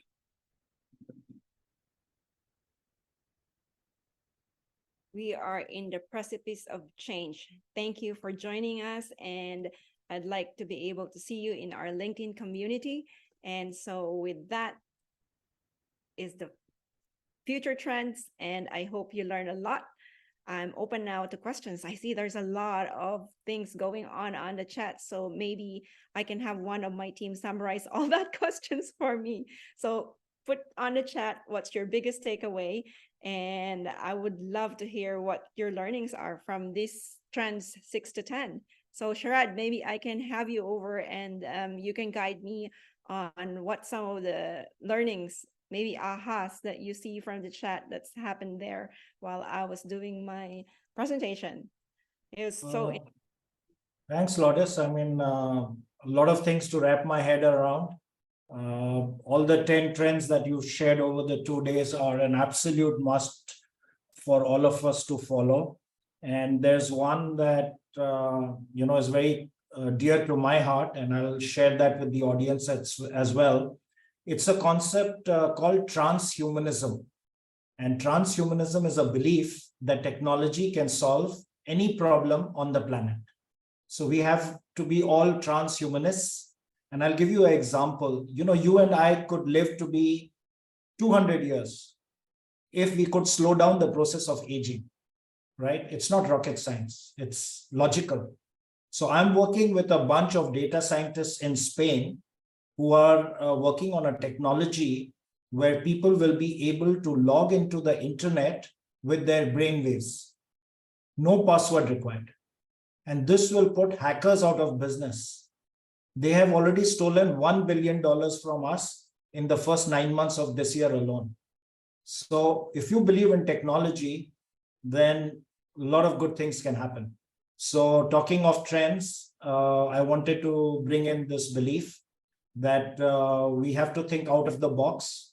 We have to challenge ourselves, and technology is evolving so fast that if we are creative and innovative, we can crack any problem. So let us all think big in that sense. And you've inspired us, Lourdes, I mean, to say the least. A lot of the things like the future of money made a lot of sense. Just today, as you know, G20 summit is being held in India. Some of the most powerful nations on the planet have descended there, and they have signed a treaty today, which is going to be, very good for the world. They've created what is known as a India, Middle East, Europe economic corridor, right? So goods will flow through this corridor. It will become more cost effective. Logistics, transportation costs will reduce, and it's a game changer. So I think, like you said, collaboration is the key to succeeding. So whether it is companies or countries or continents, that is clearly the way forward. So so for me, the biggest takeaway was a very simple thing that you said today, which was millionaires look for opportunities and billionaires look for trends. I mean, that's amazing. It's very powerful. So I was so far looking for opportunities. I think I need to shift gears. So yeah, let's look at the chat. We need some more questions from the audience. So let us know what resonates with you. I have a poll which I can perhaps put up just to find out from our audience, what makes sense to them in terms of the trends. Yeah, here we go. I think it's ready. So sounds good. It's either I did a very good job or they're all sleeping now because it was such long and too much information. But either way, we would love to hear from you. We are almost at the end of our conference. We got 5 minutes for more questions if you do, and we're doing our trends for the poll for 3 minutes, and then after that we were going to go into some more information session. If you have any questions about Sam, and obviously we want to have you in our community. Book your one-on-one call, and we'll see how we can get into your own project so that it will be more of customized for you, because some of the things that you probably heard may not be applicable for you. So I would wanted to know how we can make it more specific to the situation that you're in. What are some of the challenges that you have in your company or organizations or even in your community? So please do join us in our LinkedIn community, book your one-on-one call, and listen to the Business of Aquaculture podcast. We'll wait what future trends are on the poll right now you're seeing. Which of the future trends shared today most surprised you? And I'm seeing here the future of money is leading the way, followed by the new economies. And so drop on the chat what's your biggest takeaway from the whole 2 days that we've been together. And I'm really honored that you let me serve you in this last 2 days. Let us know your biggest aha.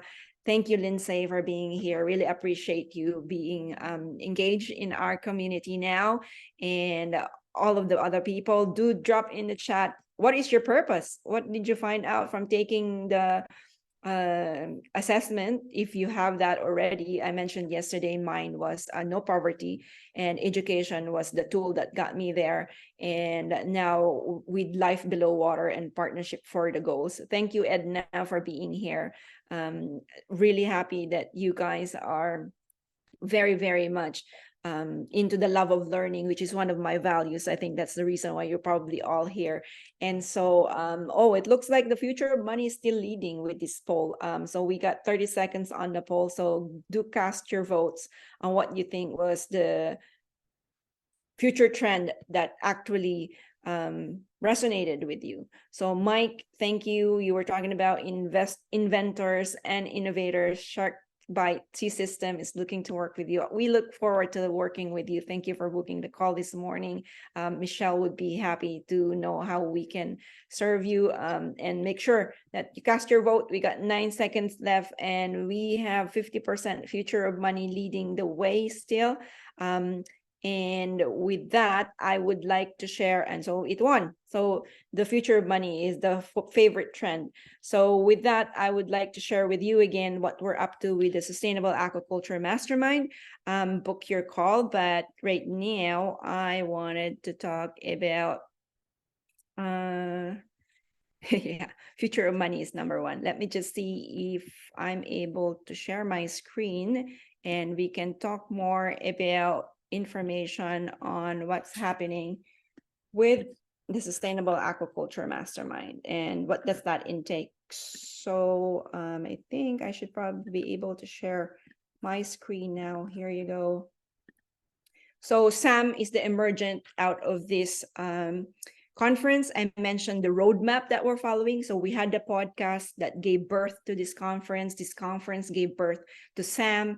And then once we have the Sustainable Aquaculture Mastermind, the 12 people who are joining us today, we already had 2 spots filled in. So we'd love for you to join us. And I want you to join not just because you got the money or you got a very good project, but to also be of value to the people in the group, because we wanted to change what's going to happen in the blue ocean revolution. And with Sam, we're going to create the Aquapreneur Academy while we're partner how to get the information out that will lead to the sustainability school. So as you know, one of the things that has been happening in our industry is we're very fragmented. And what ended up happening is if you're a small farmers or a medium-sized business, you ended up doing things on your own. For example, I was giving an example this morning wherein if you're looking for funding, you probably would like to have a pipeline of investors. Let's say I put in 5 investors, another company who's also into aquaculture have 5 investors. What we ended up doing is doing our own thing. I go pitch to my 5 investors, they go pitch on their investors, but just imagine the power of there's 5 of us with 5 people on the list, we get to present to 25 investors instead of 5. That alone is game changer. And so this is one of the problems that we wanted to solve with Sam is how can we get together so we can have the emergent. So I mentioned the vision is to create an Aquapreneur Academy that will lead to the sustainability school. One of the technologies that I mentioned is sweeping the industry are the 5 technology. I mentioned it again, I mentioned it yesterday, EdTech, fintech, space tech, green tech, and obviously all of the things that are happening in the Web3. So this is just part of the education revolution that we do in partnership with Genius U, who is an edtech company who's helping us raise the profile of sustainable aquaculture. So Sam is going to be game-changing for the community. If you are looking to grow your business by at least 2 times in the next 12 months, this could be the right mastermind for you. I mentioned that I belong to different mastermind groups, actually. In fact, I belong to 4 of them. And that's what's helping me grow because the people who are there are way ahead of me. And so I just follow them along. So I would be very grateful if I would be able to help increase the value of what you're doing right now in your sustainable aquaculture journey by being in the program. So it's a 12 months program. As mentioned, we only wanted very few people in it because we wanted to be able to customize the solutions that we have for you. And so book a call if this is something for you. It's not for everybody, just so you know, because we wanted to be able to know that all of us in the community share the same values and beliefs. And so we will have mentors go in there. Claire is part of the group, and I have some people in the lineup right now. And so I would like anybody who joined the conference, actually, I have a prize, actually, I forgot about this, that we are actually giving away a one-on-one 45-minute session with me to see how we can customize the solution for you. So if you book a call, we will have a raffle. And Michelle and I are going to have a raffle of who is going to get the session so that we can customize a solution for you. I mentioned this morning, for those people who are in Canada on the call, this may actually be qualified for a funding. I don't know, we'll find out, but book the call so that we can find out if that is for you. And then what's included if you join. If you see the picture here, it's actually a visual on how we're going to do this. We would love to have Sam, Sustainable Aquaculture Mastermind, to be the hub. It's going to be the resource hub for investors, for partners, for small and medium businesses, a startup or scale up, and for suppliers. So we wanted to be able to not just do it alone where we're all over the place when we're looking for these people. We wanted to be the center, the hub, the resource for all of these docs, pun intended, because of our industry. So it's a year-long journey. You will have people in the group who are dynamic aquapreneurs like yourself. And this is what you're going to learn. We're going to craft your personal vision and our SAM vision and your business vision. Blueprint for exponential growth. We wanted to at least double your business and or your organization. We master sales and marketing dynamics. I wanted to highlight this because when we were talking to some of the trailblazers in the industry, they have portfolio companies, and we found out that out of the many challenges that entrepreneurs, especially in the ocean farming business, this is actually one part that was lacking, is how to do branding, they can promote themselves. They're great in terms of producing the product, cultivating their product, how to produce the species that they focuses on. But in terms of telling our story, and I showed you a lot of videos today, I told you some personal stories during the 2 days, is because that's what's needed in our industry. How can we create one voice to create our story? Obviously, I'm big in partnerships. I won't be here today with, maybe you can drop on the chat, why are you here today? Who actually referred you to be able to join us these last 2 days? Pitching for investment with impact. We talked about that with Oren. Obviously, you heard from Miguel this morning as well.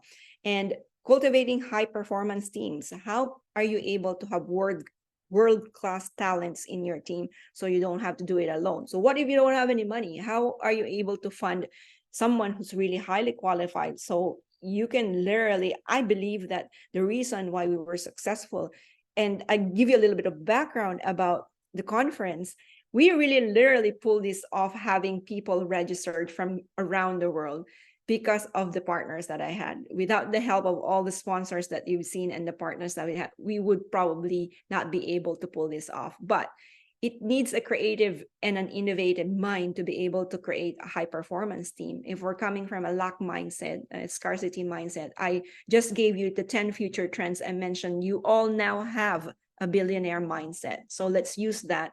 And obviously, we're going to be focusing as well on what's the art of an exit strategy. I mean, I had Dan Sullivan as the R Factor question originator, but he once told us as well, if you really love what you're doing, you're not really going to retire because you're just so passionate about what you do. But at one point or the other, there can be exit strategy, which can be, you don't have to do the day-to-day anymore. Maybe your exit strategy is you just wanted to focus on the innovation side of things. Or maybe like what I'm doing, I'm focusing on the people side of things and the education side of things. That is a little bit of my exit strategy, even though I'm not really exiting, if you know what I mean. So I wanted to know what that is for you. So book your call, and this is, you can find all this information on the website. The team will drop on the link where you can find this. Obviously, I wanted to get to know more about your project, who you are, because it all boils down to relationship. So it includes 2-hour mastermind with me and the people who are going to be in the group. We will have hot seats to focus entirely on how we can customize your project. A one-on-one strategy call with me. You can have access to me if you need any information. You will have the gold sponsorship for the next year's conference and a VIP ticket for next year's conference. We will give you also a general 100 tickets for general admission because we're going to go big next year. This is just our launch. We're going to go bigger next year. And we're going to give you 5,000 discount for the Aquapreneur Academy programs that we're launching next year. You're going to have the Wealth Dynamics Masters event from the Genius U and a 1-year membership for Genius Metaversity. And they have a lot of really good people that they put in there once a month. Who knows? There was a question today about how you can use Web3 to launch your project and finance it. This is some of the things that we talk about there. We'll have individual membership for you from the Global Seafood Alliance and individual membership from the Canadian aquaculture industry. So because they're one of our sponsors. So it's 12,000 to join. It's going to be 25,000 next year. I mentioned that we're only looking for 12 participants. Let me know how I can help because there may be a funding agency that's already going to help you on how to finance this. I mentioned I used actually the Canadian Digital Adoption Program to fund our conference. I was in Aquaculture Philippines and Aquaculture Melbourne, Australia in July. That was funded actually by the CAN SME Export. So let me know if there's some way, one or another, please book a call so that we know how we can help you here. And who are people that we're looking for? Startup aquapreneurs looking to double in size, established aquapreneurs who's looking to scale. Obviously, if you're looking for an investment and if you want to be a fast growth startup. And so with that, if there's any questions, we are going to stay online for 10 more minutes. And so if you have any questions, please do take action. Let us know how we can support you. We'd be more than happy to customize a solution for you if this is something that resonated with you. Because at the end of the day, I would like to be able to be part of your team, because we can do together is better. So with that, is there any questions? So maybe I can stop screen share and then I would be able to see what's happening there in the chat. It's 9 minutes to 1 Pacific time for me, and maybe for some of you it's really late. Let's see. Learning networks is my number one. Enoch just shared his top trends that resonated with him, and so I'm just looking at my chat now. So much here. Rob just is one of our supporters, so do connect with him in the community, and we'd be more than happy to let you know. Oh, book on your calendar. December 7 and 8 is our next event, and it may be in real life, where we're gonna do Pitch Fest, wherein you can act. The theme for this is community. The theme for the next conference is about how to fund sustainable projects in aquaculture. So you're going to be pitching your deals with real life investors, and there will be real investors who's actually going to be funding your deal. Mike asked the question, are you and your husband actively farming? If so, what is your niche? Yes, very much so. We're into geoduck shellfish. It's a king clam. We planted it for 10 years, Mike. And then we finally had our first harvest last year, actually. Our second harvest, this is spring and this summer. We're in Vancouver Island. So I know you're from Vancouver, so come on visit. Actually, Rob Arthurs, who's also here in the audience today, help us do some hatchery tours. But our farm is in Savory Island. So yes, so I know, where are you in Vancouver? Where is Park Bite? Yes, Edna. So are you in the Philippines, Edna? Because I was in the Philippines just July. So I may come back for Aquaculture Philippines in May, actually. So yes, please come over and visit the farm. Book a call. I wanted to know and find out more about your experience. You were talking about being Nigeria and Uganda. So it would be good to know what your project is about, because it's always, I think, especially in the less resource country. I came from a third world country. My mom, as you saw in the booklet, is book smart. My dad is street smart, and education was the tool that got me to where I am today.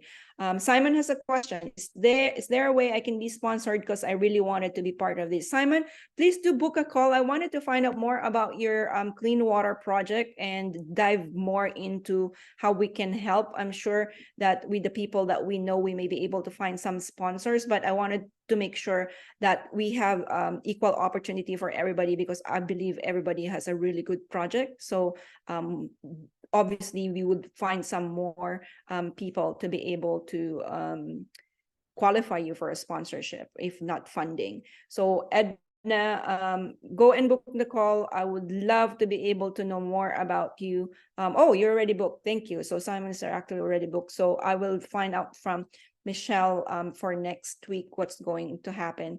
And with that, I think that I'm going to stay for 5 more minutes here if you have any more questions. But to wrap up our conference, maybe drop on the chat again the one thing that you're going to implement after you rest for the weekend. Or maybe you didn't have to rest. You were so excited with everything that we shared in the last 2 days.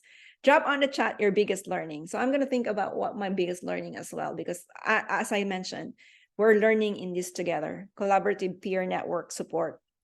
I think my biggest learning was about the word evergreen, because that's dear and near to my heart, because that's what sustainability is to me. It's everlasting. It doesn't stop. It's an infinite game. It's let's see, 300 years from now, what we created in the last 2 days is still going to evolve, and we're not living the legacy, we're leaving it. So collaboration is key, according to Sharad. Sharad, come on over, and maybe you can tell us what your biggest one thing that you're going to implement after you rest, or maybe you're so excited too that you didn't have to rest. Oh, absolutely. I mean, like I said, we've had TMI, too much information. We need time to process it. And yeah, a lot of learnings from all the speakers. I think I'm becoming an aquaculture expert if I attend 1 or 2 more sessions. So yeah, a lot of learnings, a lot of case studies were discussed. And I think from my standpoint, collaboration is key, because no individual can, on his or her own achieve greatness. But as a team, we are stronger. And I say this all the time, 2 and 2 is 22. This is the new synergy. And that's what it's all about. So we should all collaborate and agree to disagree sometimes. That's also okay. But together we can go far. So for me, the biggest takeaway is working together with like-minded people, and even with competition. You don't have to think competition is your enemy. You need to collaborate. That's the Web3 concept I talked about earlier. So it's having an open mindset, collaborating with everybody, baking a bigger pie, and then obviously you get a larger market share. With that approach, you are bound to succeed. So that's my biggest takeaway. And as Robert is saying in the chat, never stop learning, and you learn something every day. Cooperating while not competing, which reminds me, Simon Sinek, who is the author of Start with Why and Find Your Why, talks about having a worthy competitor. Your worthy competitor is going to be your best collaborator. So absolutely, you nailed it. Thank you again very much for everybody. So we're going to sign off in 3 minutes. But if you have any questions, please book a call. We'd like to be able to have you on, Sam. And in our next conference, hopefully you get to pitch your project. And we have a lot more coming. For those of you who actually also ask about continuing professional education, we're actually moving into that direction. Michelle has some conversations on how we can give CPE credits for our next events. And so let's find out as well if we can help you to have a roadmap in terms of if you can get sponsorship or grant in terms of how we can finance your continuing education and obviously your project.